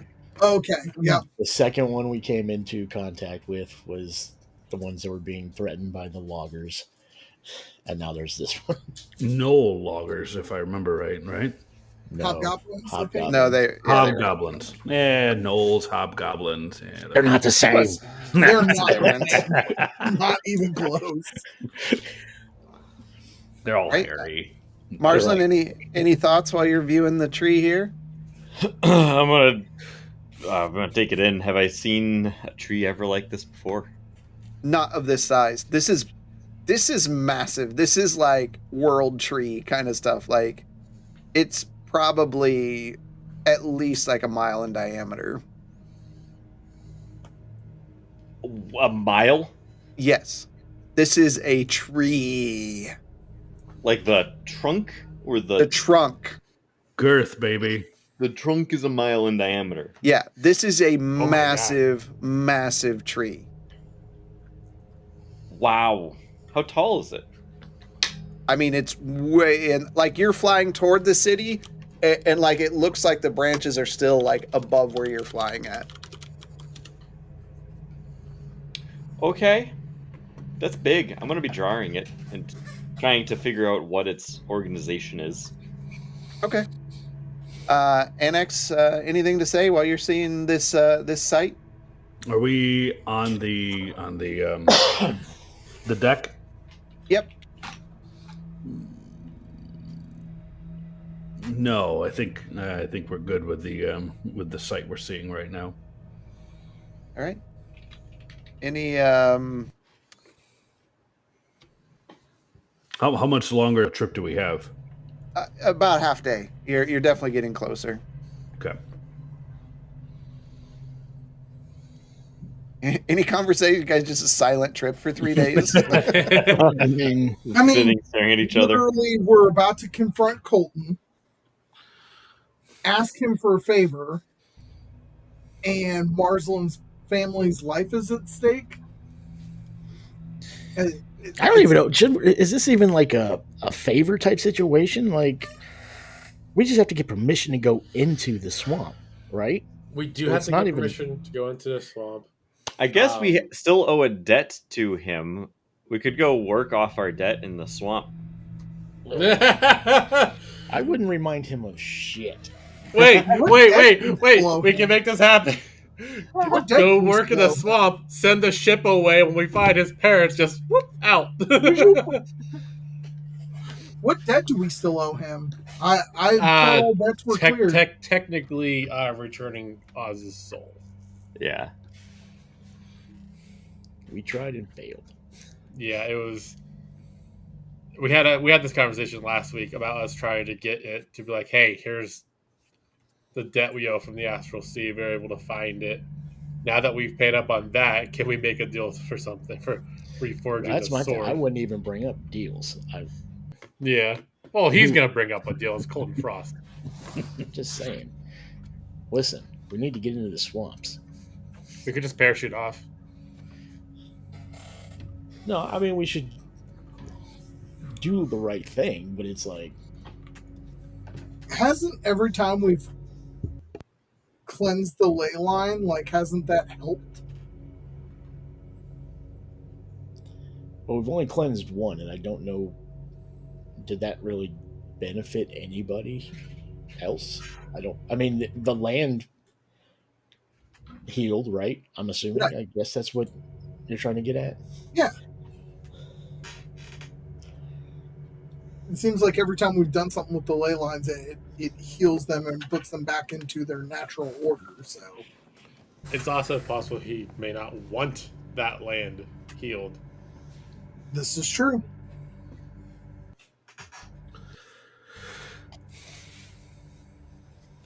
But the other thing we need to figure out is, are Bishop and I going to stay on the ship? Well, you three go talk to him because What? I mean, Bishop could probably get relatively close to him without too much problem. I will probably get shit the moment I step off the ship. Yeah, I'm not really wanting to piss him off right off the bat. Dwarves are that hated here? Yeah, no one likes us here. Colton was pretty. Colton and insert Oz's brother's name were not the kindest people to me. Grizz. Riz. Grizz. Grizz. Grizz. Yeah. He literally stepped over me on something. I think I was on some stairs.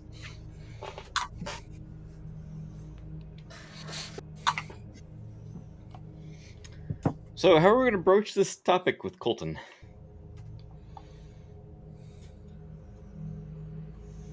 They're your parents, Marslin. I think I can think of no one better. But that is only one part of what we're here for. I mean, we're here for 3 things in total. Starting with your parents first to get them safe. We're here for his parents. We're here for the ley line. What's the third thing? If we're here, we might as well preemptively get the ability to forge your sword. Because this is where we need to reforge it at. Is the Arboreum. Okay.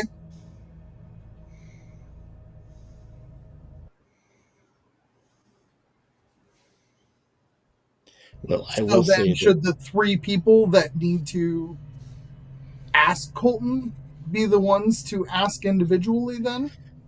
no. He won't have anything to do with Bishop, so there's no point in even saying that. If he knows that we just need to cleanse the ley line, leave it at that. He If does. Go ahead. No, I'm just saying, I guarantee if he knows that it's Bishop that wants this done, he's going to not do it. He does not like Bishop. Then I think before we land, we need to pick one designated speaker, and no matter what that speaker says, we all abide by what that person says to Colton. Well, I don't care who that is in the group, but I right. just think that that's the best way to do it, I because agree. we have too many varying opinions. Right. Well, that, and I agree with Quentin. Quentin and Bishop should not leave the ship. And Axis probably has the least amount of poor repertoire with him. That we're aware of. I mean, he could have something in his past he hasn't told us, but he tried to murder him. Or murder his brother. As you say that, you look over at Annex, and You're a spy, madam. his eyes are slightly glowing, and there's like strange Annex? cracks in his face. What? There's strange Are you- what in his face? Crack. Cracks, yeah. Are you okay there? I've been meaning to pull you and Gwynton aside. There appears to be some sort of malady occurring internally. Bad dreams. Some, when you've seen as much war as I have, bad dreams are fairly commonplace. However, the occasional mutterings in unknown languages is rather uncommon. I usually equated that with demons, and it's not something you normally express, without any definitive information. But as of the past day or so, I've noticing some more physical changes rather than mental, as you can see here. So I wanted to take you two privately and see if you could discern anything that needed to be addressed. Sorry, how long has this been going on for? He just said a day or two. Oh, a day or A two. day or two is where the physical portion has come to fruition. This has been ongoing for almost a week. And you're just now telling us. Again, it started mild, and what do you talk about? Hey, Marsden, I had a bad dream. Yes. While he's talking, I'm gonna look him over. Yeah, I So- want to try to like heal the crack on his face. All right. Give a medical check. Who has the gauntlets? I do. Okay. That's Oh, a natural dang. 20. So this, because you got that, you recognize this not being of it's definitely a disease of some sort. It is not from this world. It's most likely in your mind some sort of magical disease that he has contracted. And it's not a curse. Okay. Physically, the stress is damaging your body, but whatever this is some sort of magic disease. Since you got a 30, how thoroughly are you checking it? Like, are you removing armor pieces or? Always naked. Well, I mean, he's just showing us this stuff on Spread his your face, cheeks. right? I guess Yeah. during the investigation, I'd be like, "Are you noticing? Is anything else happening? Like, is it just your face? Is it just your head? Like, your dreaming stuff? Is it? I want like, I'm your doctor, motherfucker. You tell me everything that's going on. Don't lie to me. So- If you're peeing to the left, I need to know about it. So it starts. So Dr. Bishop, it started off with some headaches, and then some.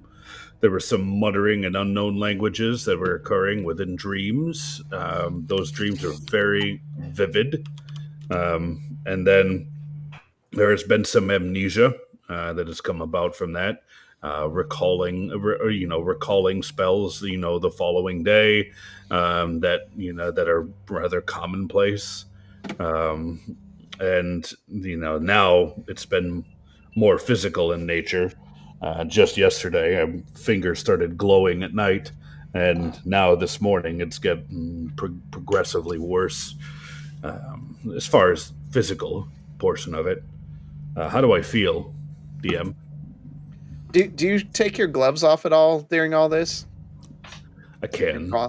Yeah, I can take the gloves So off. he takes his gauntlets off, and not only do you see his fingers are shaking, but there's like arcs of electricity pulsing between the fingers. You're That's- a walking AED. And Yeah. this all happened. Overall, after- you don't feel bad. You just don't feel optimally. Yeah. And this all started after we came back from Mechanus. It's yes. Trying to think what happened to Mechanus to you now. Well, there was only one room he walked in that we did not go in ourselves. What happened while you were in that room? Questions about honor.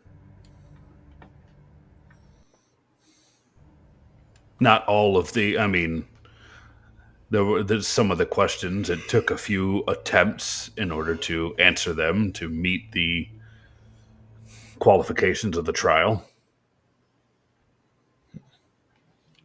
So I failed a couple times. Believe me, that happened to all of us.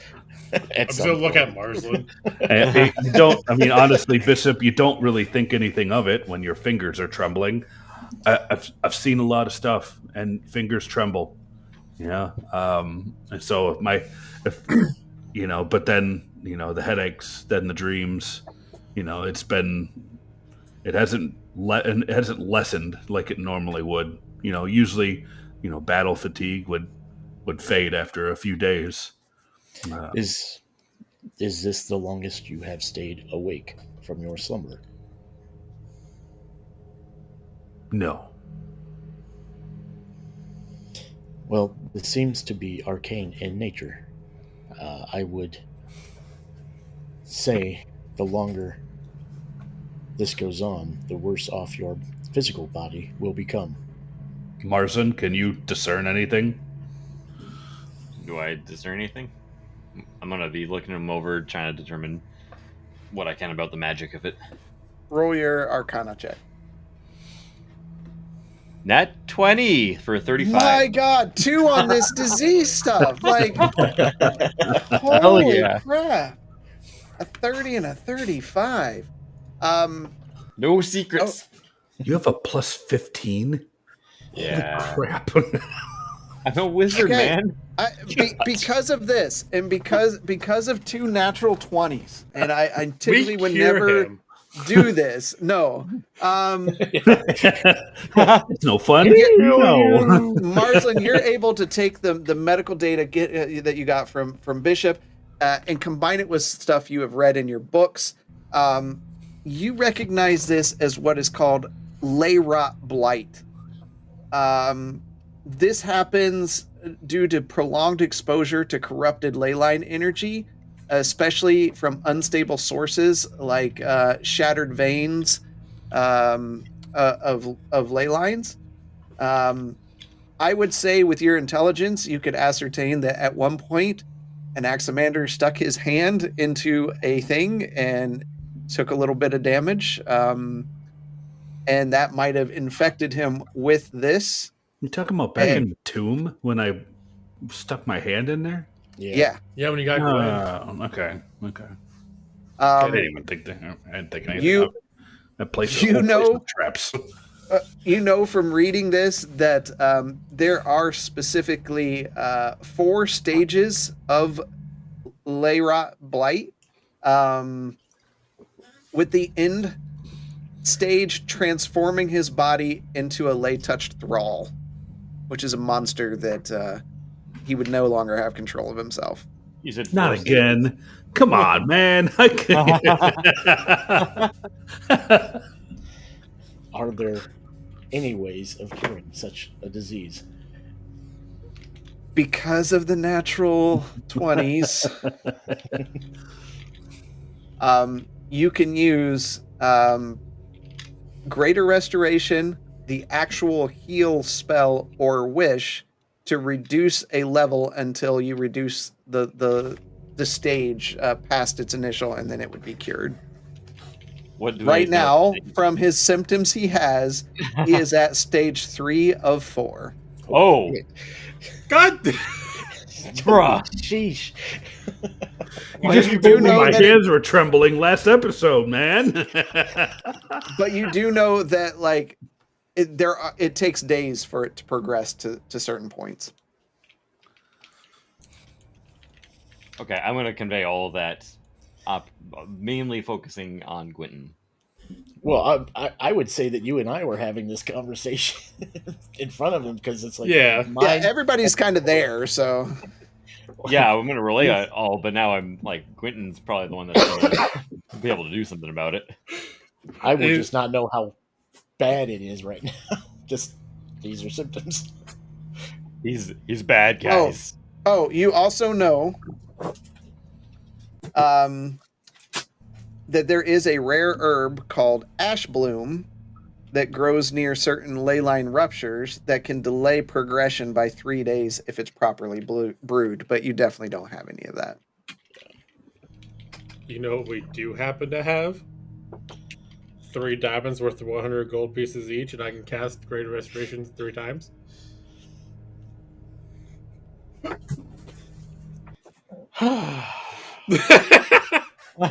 Well, we're not going to the fighting a fire right now, so just do it. I'm sure we can purchase more diamonds here. Okay. So I'm going to do it both Darn times. your natural 20s. We were what, like 4 days for him just turning into a goddamn monster to kill us all? Yeah, we were close. I'm gonna do it twice and then use the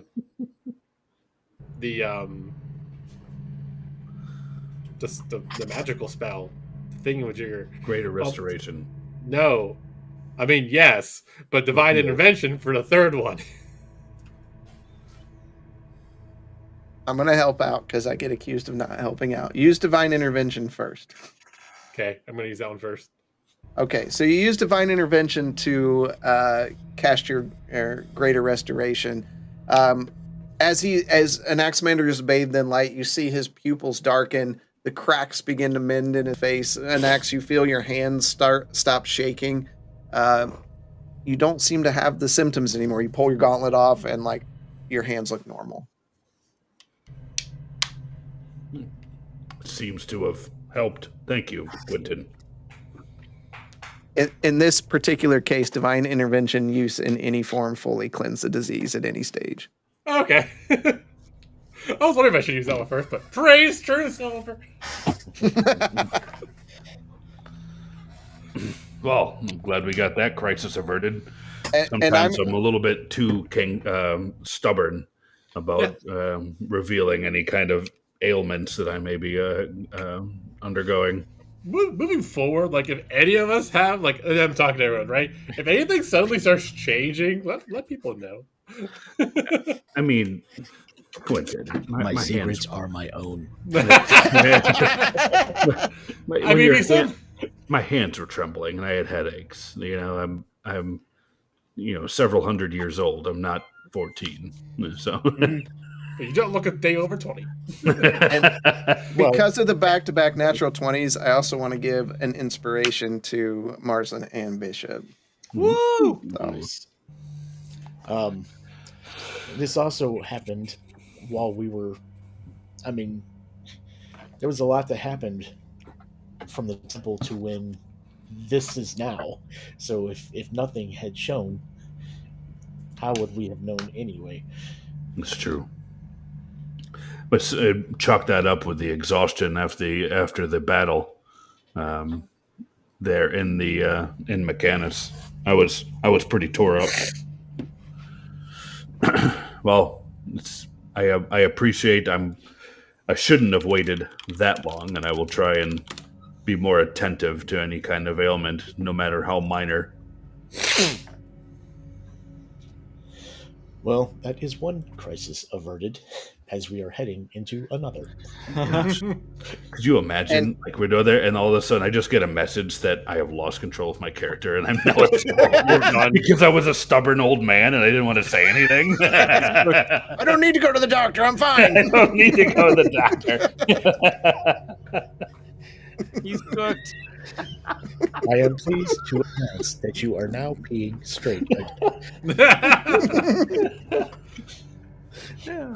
So as all that happens, you haven't really noticed as much because this has been such a major event that you are pretty close to the Arboreum. The Arboreum, it's breathtaking as you approach. You see blending natural beauty with elegant architecture. The city is built around a massive ancient tree at its center. The colossal tree stretches far above the city, its sprawling canopy creating a natural roof that casts dappled light over the streets below.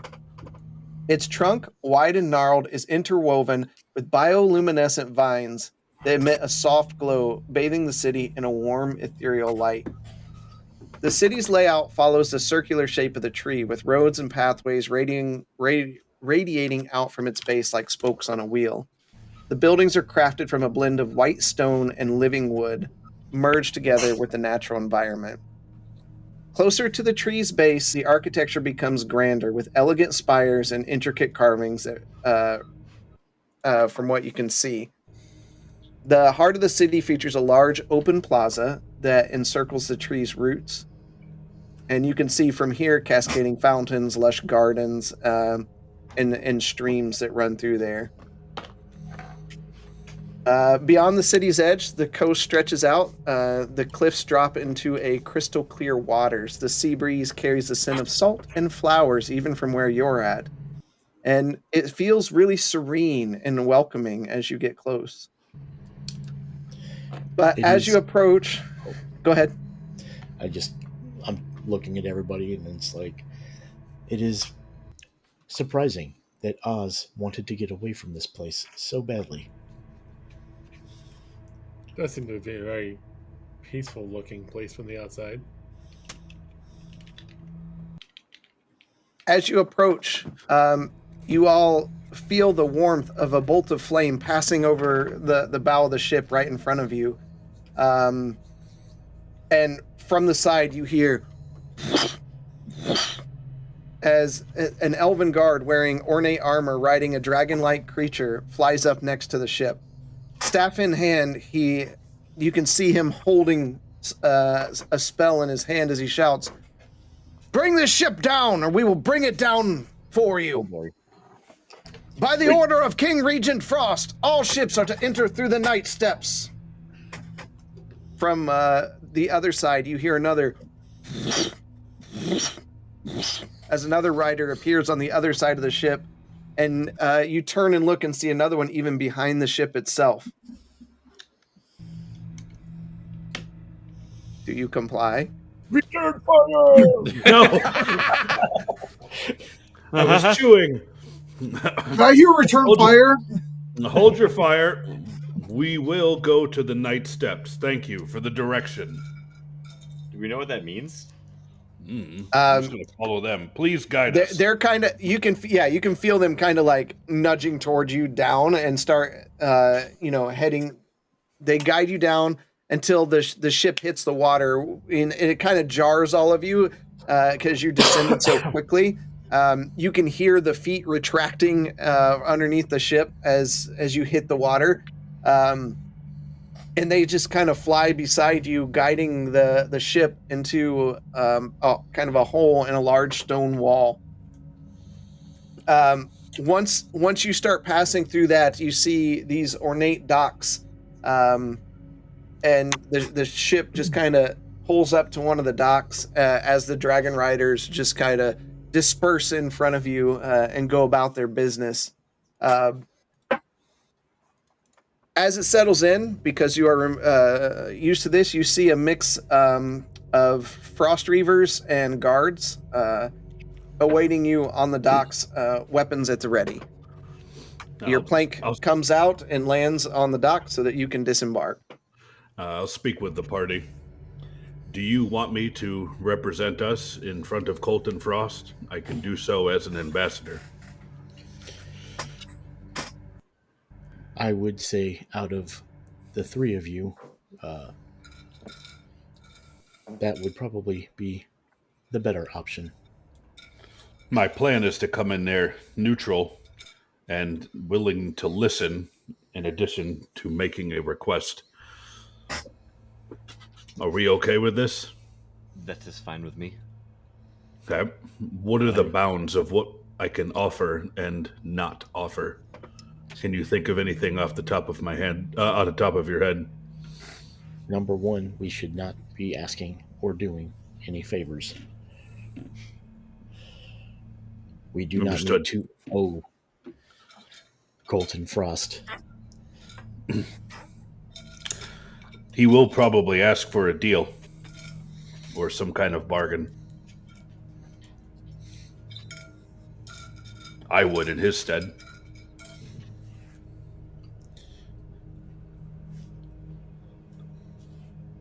I do believe a deal or money is the most transactional way to not owe him a favor. Okay. Who would like to join with me? I will join with. I will go as well. Like I said, I believe it was Justinian as well. Okay. Now, if I remember right, out of character, didn't Justinian threaten? Yep. I was just thinking that. The last words exchanged between Colton Frost and I was, "I will kill the old bastard someday," or Did you- something to that effect. You did tell everybody that, correct? That wasn't. Did you tell everybody that? Like he literally confronted me as I was walking off the ship. No, I know, but did Justinian No, tell yeah, we everybody all, that? yeah. We were, Okay. we were Everybody talking. heard it. Yes. All right, Everybody- so okay, that's what I everybody- wanted to make sure. Yeah. Justinian. Yeah, when we dealt with- we had to feel when we found out we had to deal with him again. It was Will your presence at this meeting upset things? I don't know. Would you rather attend just you and Marcelin? in the spirit of neutrality here, I would like to come in there without immediately causing animosity. I agree, but Justinian is the only one that knows anything about his sword. And this is the only place that it can be reforged. I am just throwing it out there. Justinian, I give it to you. You can join us if you wish or not. You know Colton Frost better than I do. From below on the dock, you hear, "If everyone would please disembark the ship." Thank you, DM. This is what you should have been talking about for 2.5 days. All right. Well, whoever is coming, I disembark with Annex and Marsland. Yep. Okay, we'll head down. All right, so it's you three. The other two. Is this everyone on your ship? No, I have a crew of from Candor's Keep.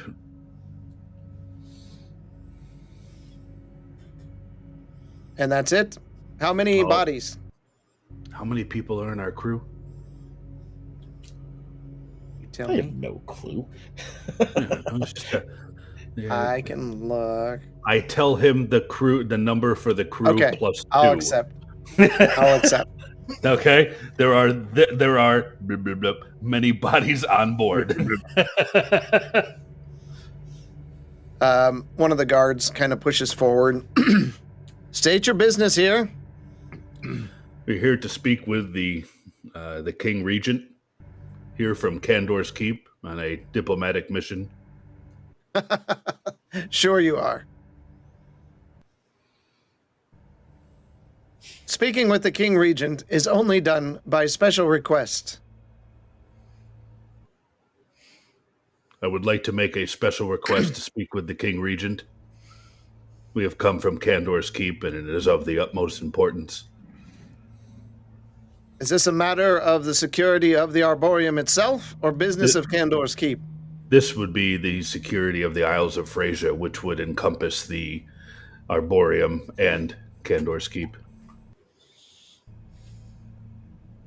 Are you holding any contraband, illegal items, substances on your ship, or on the persons on your ship? Well, look at my party. Not that I am aware of. What counts as... Right. Could you give us a rundown of what contraband would be so that we can give you an honest and full detailed account? Any drug-like substances from the mainland? Excessive amounts of alcohol? Extremely cursed and dangerous items that could destroy the tree?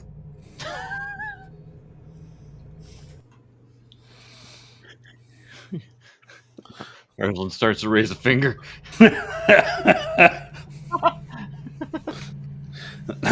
Now, we hold 2 items that are cursed that we are looking to cleanse. That will be part of our discussion with the Regent. Is it a individual curse or something that can affect an entire city? Undisclosed. We have not. That will be yet to be determined. What is your form of containment for these? Bag of holding. And they won't be leaving the ship. And they won't be leaving the ship. Fair enough. If you wish, we can ask those on board the ship to back off a safe distance, if that would be. As long as the items are contained safely within a bag of holding, and that bag of holding is kept from being opened or accessed at any point during your stay, it is fine to be on your person. Thank you. In that case, we will take your request to the appropriate people. We welcome you to the city of Arboreum. All of you. He looks up at people still on the ship that they can see. Please enjoy your stay here. Take in our food and our festivities. And feel free to stay at the local inn if you must. Your journey here must have been long. Treat our home like your own. If you'll give me a moment, I'm going to tell the rest of the crew those instructions, and then we can be on our way. They nod, and all the Frost Reapers and guards disperse off the dock. Okay. All right, I'll go back to the onto the ship, and let the crew address the crew as well as Bishop and Gwynton. We are free to go about in the Arboreum. There is an inn that is available. Please be on your best behavior while we are here, as a diplomat of sorts. Cursed items have to stay in a bag of holding, and the bag of holding has to stay on the ship. Neither of those are problems.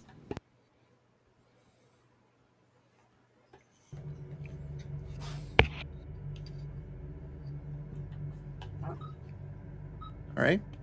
Right. So I guess we all disembark and go to the local inn. There's nobody waiting there. They're going to send that request to the regent. All right. Yep. All right. We're gonna stay at the inn. We're the only place that he said we could go, or at least named. And use They just that welcomed as you to our stay belly at the end. You can go wherever you'd like in the city. Yeah, I figured. Okay. Bishop, are you disembarking, Gwynton? I am not. No, I'm staying on the ship. Scaredy cats. All right. Do you really want me to go off if something happens? No. Well, let us know, or let some of the crew know if you need anything from town. We'll understand. You got that, crew? Yeah, we got that. All right, let's go. Fair enough. All right. You three walk through the town. This town is beautiful. Like, Candor's Keep is nice, especially in Newborough and such. This is several steps above Newborough. There is no beggar's market here. Everything is beautiful white stone ingrained in with vines and certain things. It really is a nice place. The people that you see all welcome you, walk by. They're pleasant. You see a mix of some other races that are there. There are dwarves here. There are humans, Dragonborn and such. Definitely not in the capacity. It's probably more like 80% Elven versus the others that are there. What were the other races that were there? You said Dragonborn? About any normal the core races that you would see. Dwarves. Halflings, dwarves, Dragonborn, those kind of thing. Okay.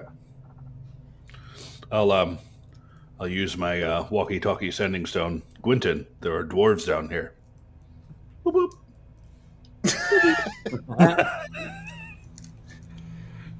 Before I've been decided, we're going to stay on the ship. Staying on the ship. Okay. You see various shops. You see things like a blacksmith named Titan's Edge, an alchemical shop called the Cold Cauldron, several others. But then you see one called the Gentle Rest, which is quite easily identified as an inn.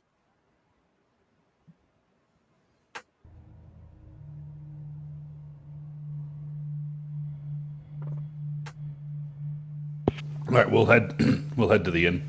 Or I'll head to the inn. All right, everybody going? Justinian? Hell yeah, I mean, he's in charge of our parlay, so I'm going to follow his lead. All right, inside you see this two beautifully dressed elven people, a man and a woman.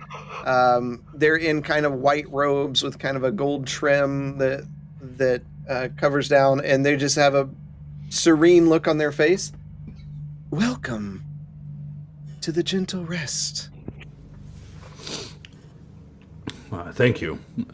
Need rooms if you have the accommodations for 3.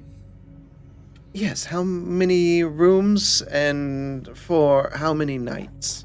Say 3 rooms, and we'll go next 5 nights. All right. So that should be. Hold on. 75 gold pieces. Okay. And I will hold out. I'll count out 75, and then an additional 5 for your troubles. Pricey place. Very much so. They kind of look at Justinian, and while they're not staring at you, you kind of feel their gaze is on you. Every stay does include a private bath for each night, if you require one. Absolutely. She Thank just you. called you a stink ass. You guys shower? Okay, She just called you a stink ass. right. I don't know why. I mean, not the one showered in biblical. Hey, that's a good smell, okay? All right.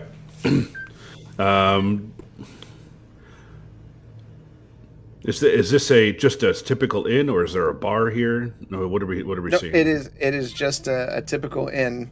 Okay. Is there a local tavern that we may go and eat and before we reside for the night? You may enjoy the food and drink at the Arbor Mist Wine and Meadery. Thank you. Shall I tell them that you recommended us? Yes, tell them you were sent by Solomon and Kira Featherstone. Is this a woman? It's Solomon and Kira? Solomon is the one that has been speaking. Kira just nods in agreement with every statement. Okay. All right. Thank you, Mr. Featherstone. I appreciate it. Wait. Apparently, I will be offending people if I leave. So while you two go eat, I will partake in the private bath. Okay. Well, we'll be there for the next couple hours. Join us if you wish.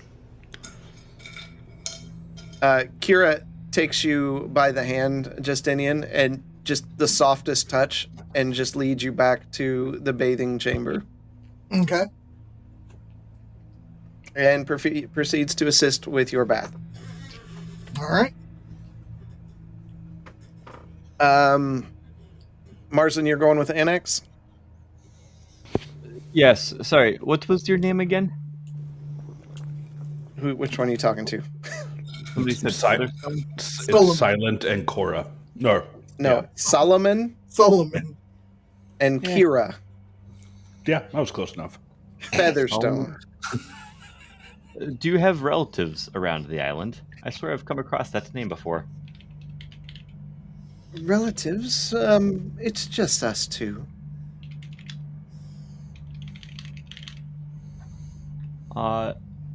Nobody. Does the name Quaylin ring any bells? No. Fascinating. Maybe I've just misheard. In my travels, it happens.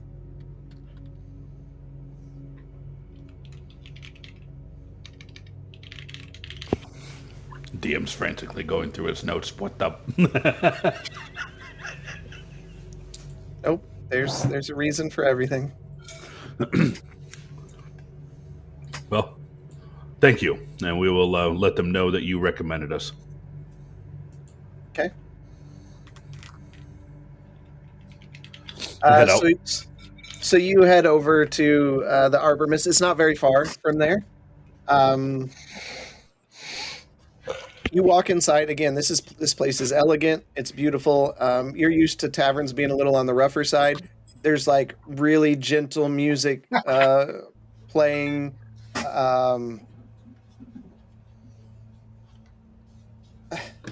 Let me switch that. Actually, let's just. It's a nice place. Behind the bar, you see a very well dressed elven creature, hair blonde and pulled back, kind of wearing like a steel breastplate, but like green sleeves.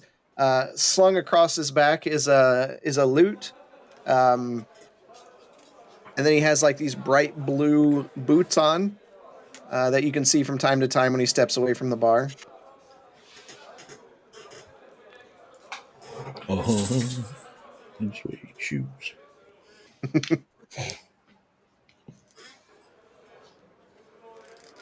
You guys are just standing yeah, there? we'll go in there and find a empty table.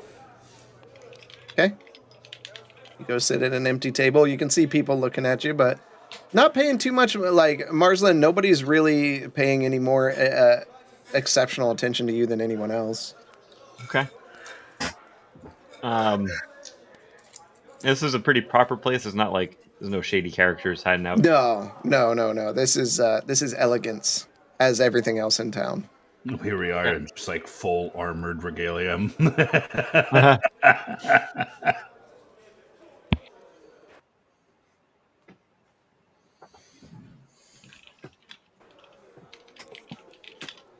All right, you're just sitting at the table. All right. Are we waiting for someone to come over there and serve us? Or There's not table service here. It's not that nice. You just go up to the. All right. Well, I'll go up to the bar. Well met. Hello. So, do you have a menu? Just like to order some food for the evening for my friend and I. Food? Of course we have food. Where do you hail from? Candor's Keep.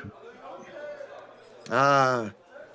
I myself come from lands far away. Kithakor Forest, have you heard it? No, I haven't heard it. Well, welcome to the Arboreum. We have food.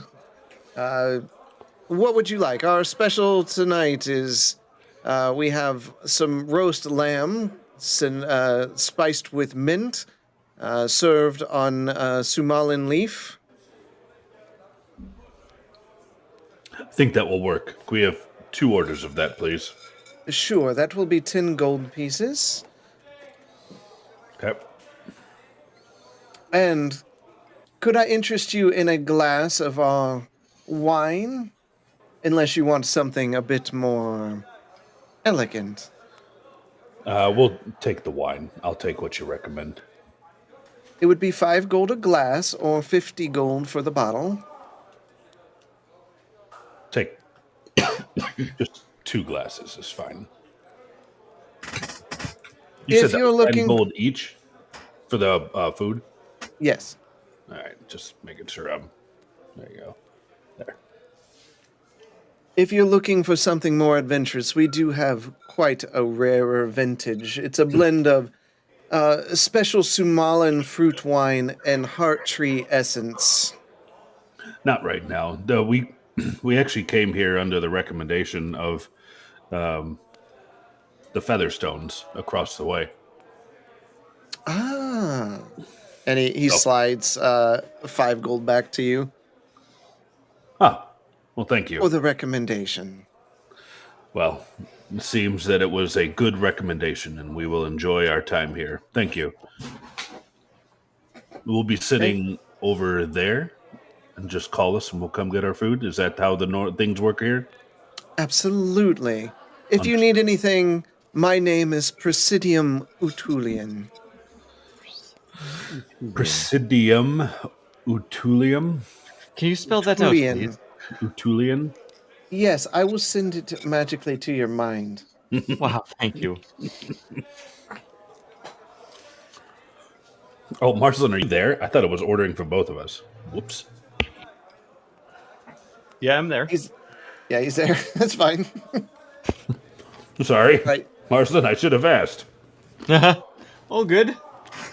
So I so had an you go, you all go sit down. They bring out the food and the wine. They're all excellent. This is not what I imagined from the stories I hear at Candor's Keep, Marsden. Does it line up with the stories I've heard? Not really. I mean, most people that you've talked to have told you to like stay away from this place, and Hmm. they're kind of arrogant and that Yeah. kind of stuff. Yeah. I would agree. Something. It feels like they want us to let our guard down or something.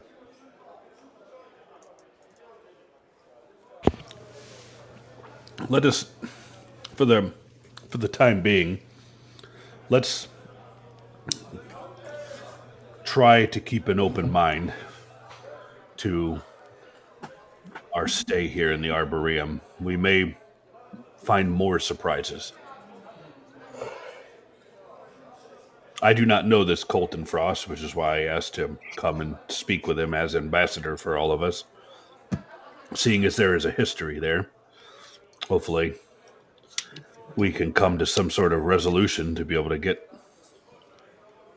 accomplish what we need to accomplish here and show that it's in their best interest for everybody. I think you will find Colton acts only what is in the best interest of himself, unfortunately. Well, you know him far better than I do. Don't let me color your first impression of him, though. It has been a minute since I've talked with him. Perhaps he has changed. Maybe it was his search for his son that had him on edge. I could do that. Well, his nephew. That could have anybody on edge. Actually, do I even know that that's his relation? Does anyone ever declared I that? don't think they've ever really talked to you about that. Okay. His nephew, you mean? There Oh. you go, done. There you go. It's his nephew. Oh, I thought it was they were father and son. Okay. Well, that's interesting. Who knows? Perhaps after all this time, Colton has gone off on his own and found Oz himself. Yeah. How close is are there people around us at other tables? Yeah. Yep. Okay. No, any reaction from the name of Oz from anybody? Nope. Okay. That's good. Yeah. Well, maybe there will be a point when all is said and done and the catastrophe is averted. Maybe we can help Colton look for his nephew. Possibly, although I think that will be quite a monumental task. But if we find ourselves suddenly with a lot of free time, it would be interesting to see the Astral Sea. Would a deep exploration of the Astral Sea really be that bad, Marsland? I mean, I've spent a lot of time in the Astral Sea, and it can be quite scenic. What percentage of the Astral Sea would you estimate you've covered in all of your time there? I wouldn't be able to say from a percentage, but I was on an asteroid farm. So you are quite familiar with how big the Astral Sea is, no? Yes, I am familiar with how big it is.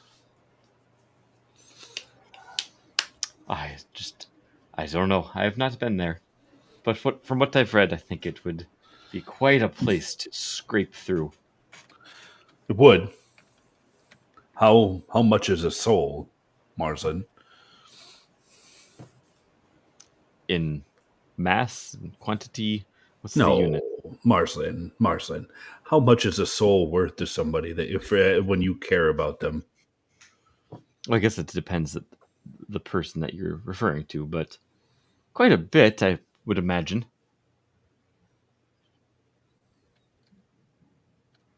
You're so literal, Marsland. Well, it's something to think about. Just knowing that there is somebody lost out there in that situation, now that it's been brought to my attention, makes me want to take action to do something. But the Astral Sea is a large place to look for a single soul trapped in a statue. It is. I hope one day we can take on that task. Sure, Oz would appreciate it.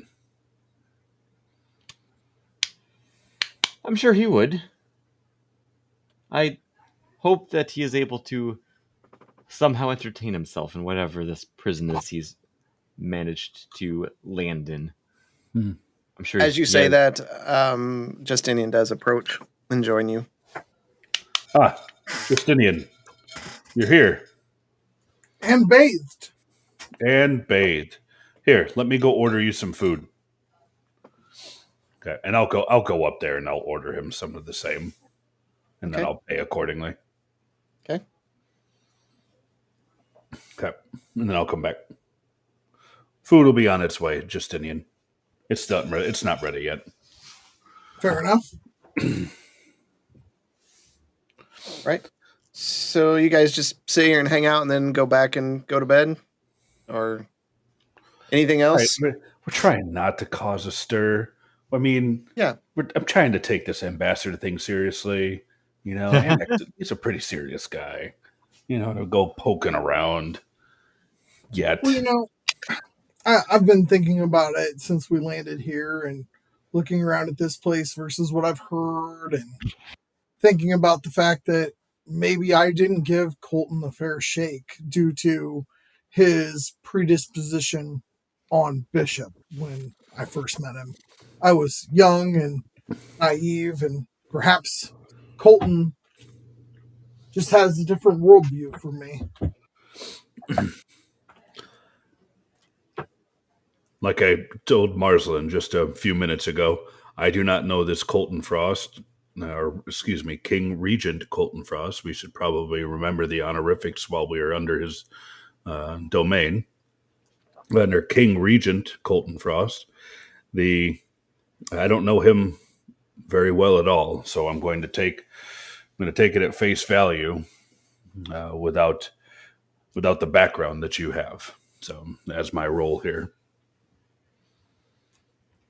I just wanted to say perhaps I was too harsh on him when I judged him before. I mean, look at this place. It's a utopia compared to where we've normally rested our head at night. Yeah. This is quite serene almost.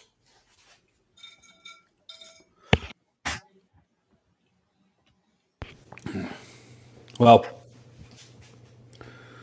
I plan to address him in a manner to be able to request passage into the swamp. You know, but we're going to have to walk delicately, especially with the pass that the Unsparkers have with Colton Frost. Oh, agreed totally.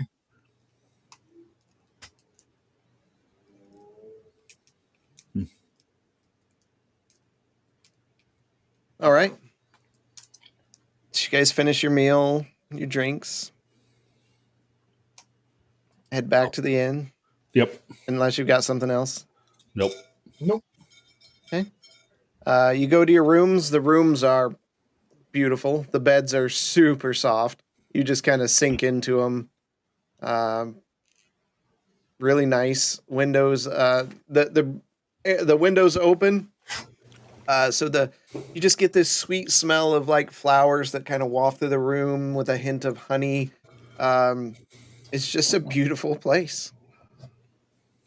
I take corks and I stick them on the ends of my antlers so I don't rip up the bed or the pillows. There you go. All right. You rest. Wake up the next morning. Bishop, what are you doing in the morning?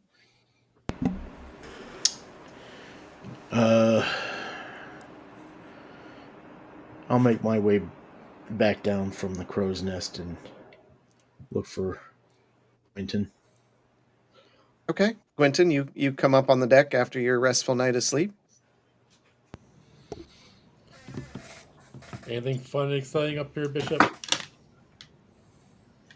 From what I could see, everything seemed quiet. This is definitely the opposite of what I think of when I think of Colton Frost. Is this because he's a dictator? Or is this, like, are they afraid of him, so this is how they are? Or is this just does not seem like what we've heard of this place. I mean, I agree. It's unless something drastically has changed from the last time we heard anything to now, or if for some reason people are manipulated in a way that they think when they leave the island it was a bad experience versus which wouldn't make sense for tourism or anything, right? To get people here for money.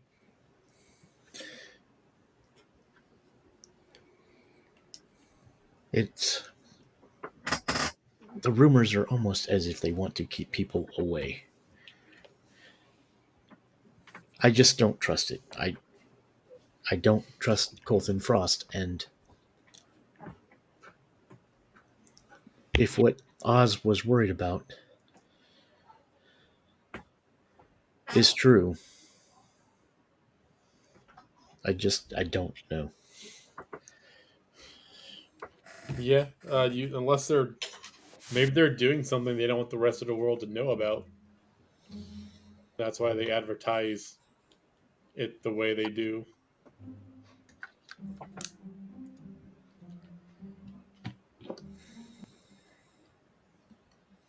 Okay. I will continue to keep my eyes open, and I'll go back up to the crow's nest again. Mm-hmm. Okay. But are you doing anything, or are you just kind of waiting? No, I'll be waiting. Okay. NX, you're the first one up. What do you want to do?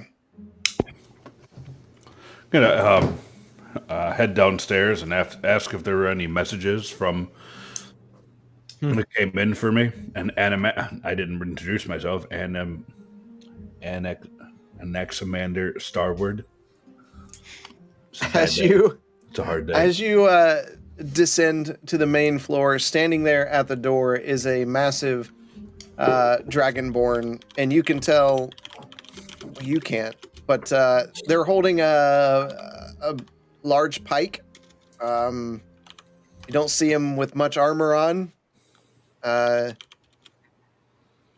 And as soon as you come down, he speaks at you. Is your party ready for the audience?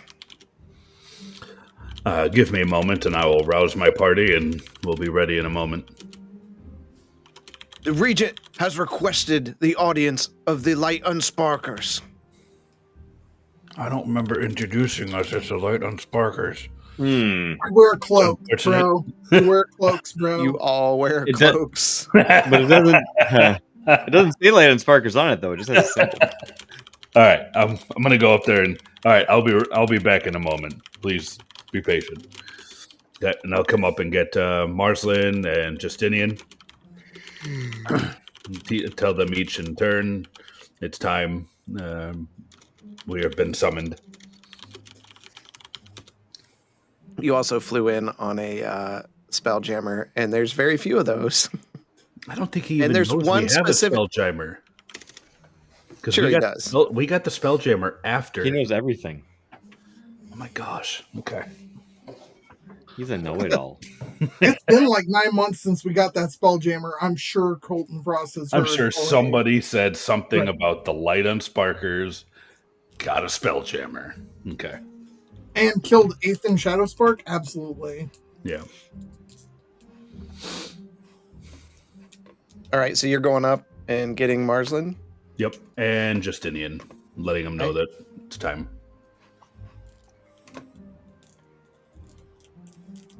Annex, do you think it would be prudent for me to apologize to Colton before you begin delegating? If you feel that is prudent, again, Justinian, I do not know the situation in the past that happened between you two. We are here as on request as I say as an ambassador, but it's more of an ambassador for the Isles of Frisia. It's a courtesy of Candor's Keep because we've been working out of there. But with that being said, and if you feel that it's prudent to apologize, I mean, the apology needs to be rooted in something. I mean, do you feel that an apology is warranted? Oh, absolutely. I am being quite sincere in it. Well, then, prepare accordingly, and if you wish, then please feel free to take the helm and when we go in and address. Um, I will make the introductions and feel free to step in as needed. Fair enough. Yep. I'm going to head back down and wait for everybody. Okay, Marsden, you just going down? I'll head on down. The person you see is definitely a Frost Reaver. Like, you're familiar with what they look like. Justinian, you go down. Anyone saying anything to Bishop or Gwenton? Whoop, whoop. We have been summoned to the King Regent. Boop, boop. Like.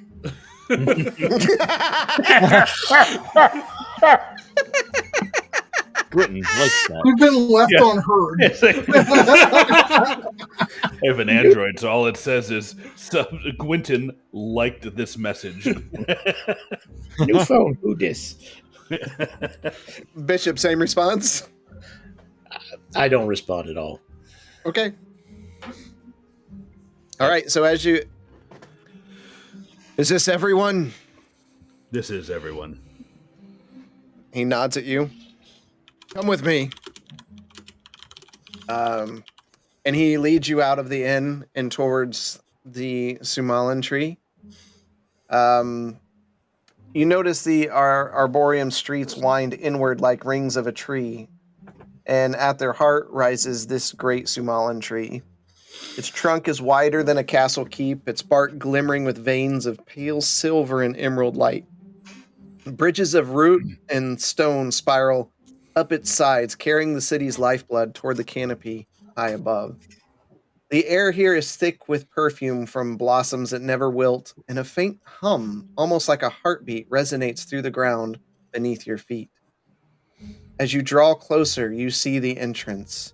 Vast roots twisted into a natural archway, carved with elven runes that shimmer faintly. The Frost Reavers stand in gleaming formation, silver blue armor polished to a mere sheen, their halberds crossed until your summons is presented. As you approach, the halberds part, and they lead you inside.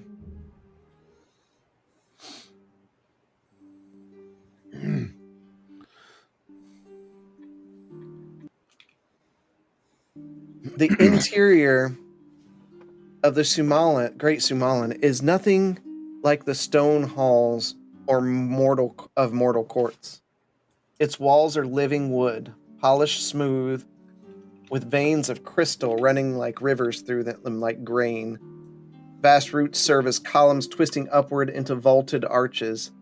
Bioluminescent vines spill down from above, casting a pale, unearthly glow across the chamber. The air is a warm, thick with sap and incense, as though you stepped into the lungs of the forest. Every footstep echoes strangely, muted by the wood, yet somehow louder than they should be. All around, elven courtiers in flowing robes whisper behind fans or stand stiffly in silence, their eyes locked on you as though judging every moment.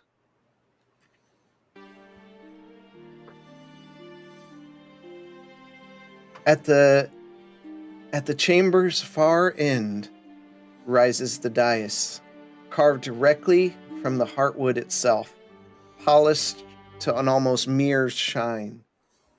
Behind it, the living bark of the Sumalan glows faintly like starlight trapped in amber.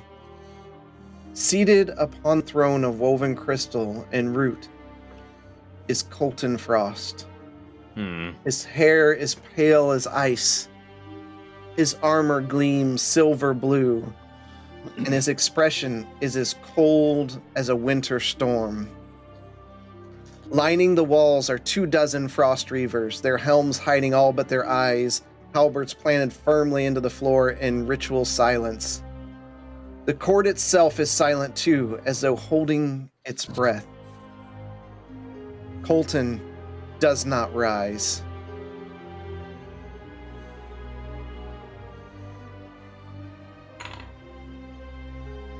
Instead, his voice cuts through the chamber like a blade. You stand in the heart of the Arboreum, before the roots of the last Sumalan. You come to this city unwanted and unbidden. Tell me, why are you here? The chamber falls into silence after Colton Frost's words, his cold eyes lingering on you as though savoring the moment.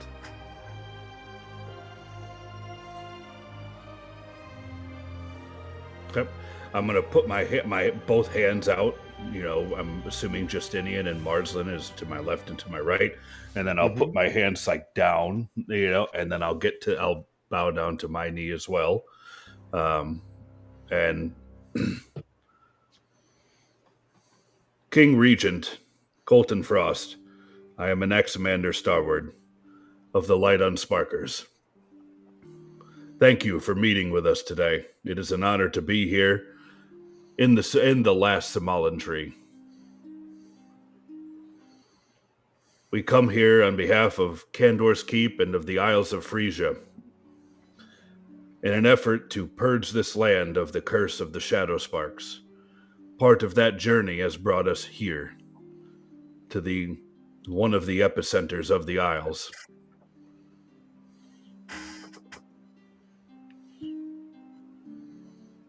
And what do you seek as a favor from me?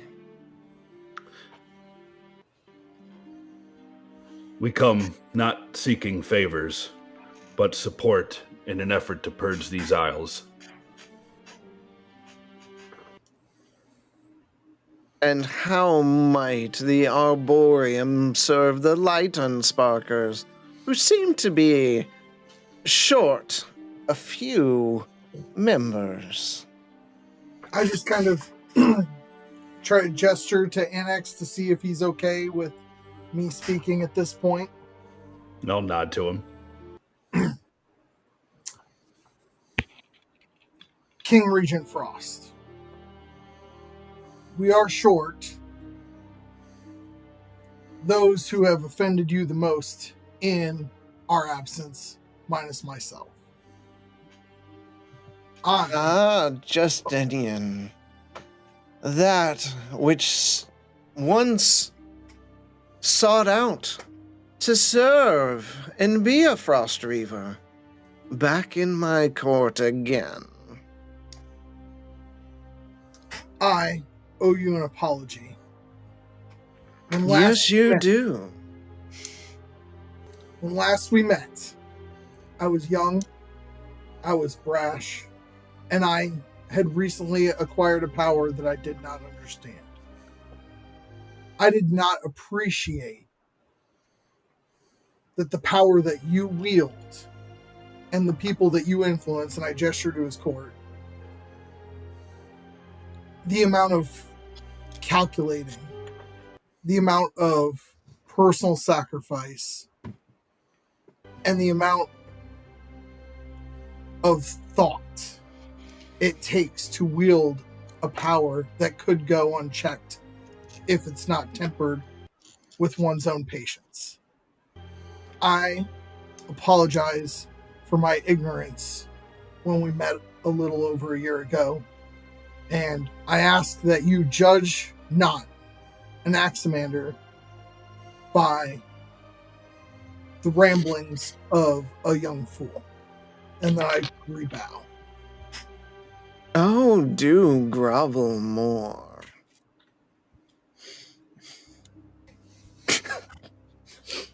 Oh, he's not a dick. So, what might I grant you, Light Unsparkers? I've heard your valiant mission, which you always seem to have, but you rarely finish those, if I remember correctly. Though we have had great success thus far, there is still more to be done. And part of those efforts brings us here to your kingdom that you reign over. Oh, do not mistake me. Your information might not be as current as you think, for it is not mine to grant, as the Arboreum has a king once more, and it is his will you must serve. The Frost Reavers shift their halberds in unison, turning toward a great door at the rear of the throne chamber.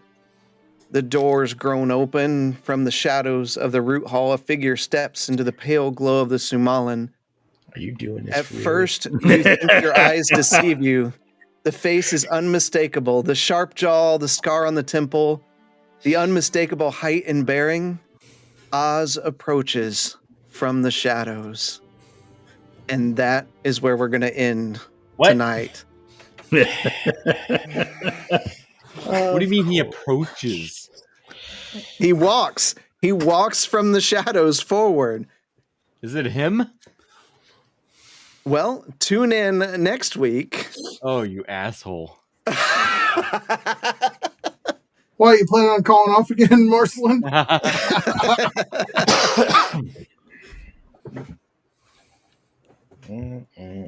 So he survives. Well done.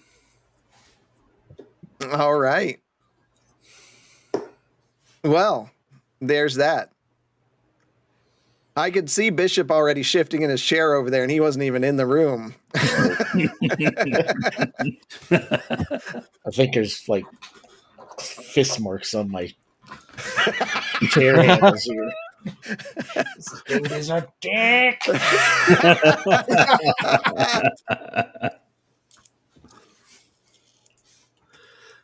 Man. Tone's even calling me a butthole.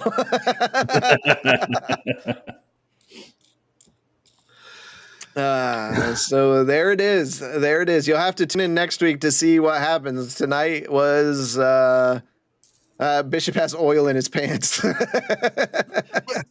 Hope I oiled myself. So yeah, you'll have to tune in and see what this is all about. Surprise. Glad we didn't go on a mission beforehand to go and try and find them. I was worried because I'm like, they're not going to find anything. Nobody thought to go and reach out to him and say, "Hey, Oz, you back?" No, somebody did. Oh, did he? Okay. All right, noted. Wait, what? Yep. So, All right. it'll all make sense soon. So, thank you all for coming out with us tonight. Appreciate everyone that stopped by and hung out with us. We will be back Wednesday for something. We haven't decided yet. Stay tuned on our Discord to see what that's all about. Don't forget to check out our previous episode of Dungeon Banter, where we talked Savage Crucible figures. That was a fun time as we wait for them to create the crawl line. That's going to be exciting to see when that comes out. Wait, don't forget Krull? there, the 1980s movie Krull. yeah, with the star, little like boomerang, that star boomerang. And not only that, And Drastin got him to agree that once he makes Krull figures, they're going to make 7D figures. So Nice. yeah. See, They're gonna have like a toy of Marsland.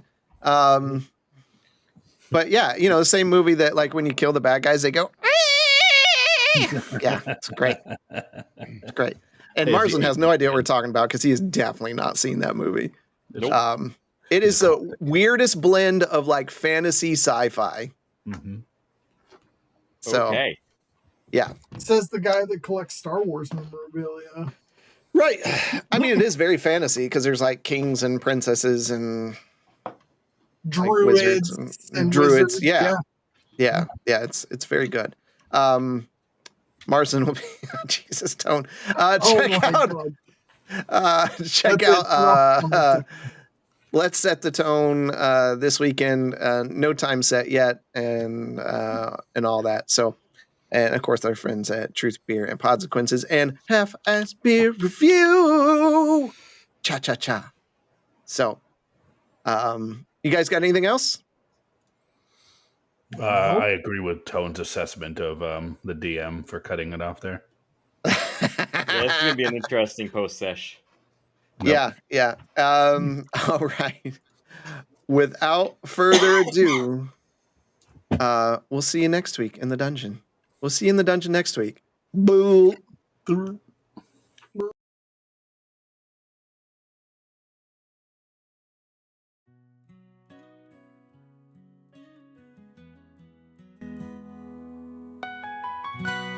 Hiding from my uncle,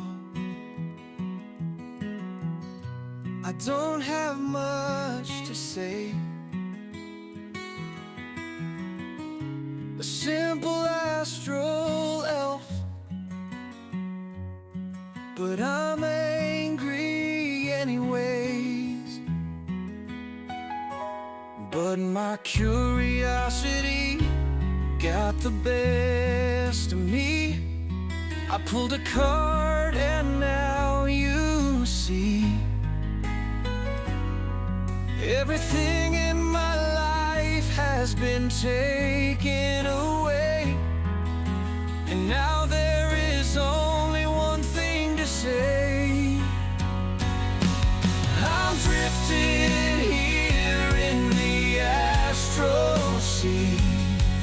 My friends have no idea where I could be, and it's really quiet here. But there's just one thing I think about. It's certain for me, without a doubt. My life is all a wreck ever since I touched that deck.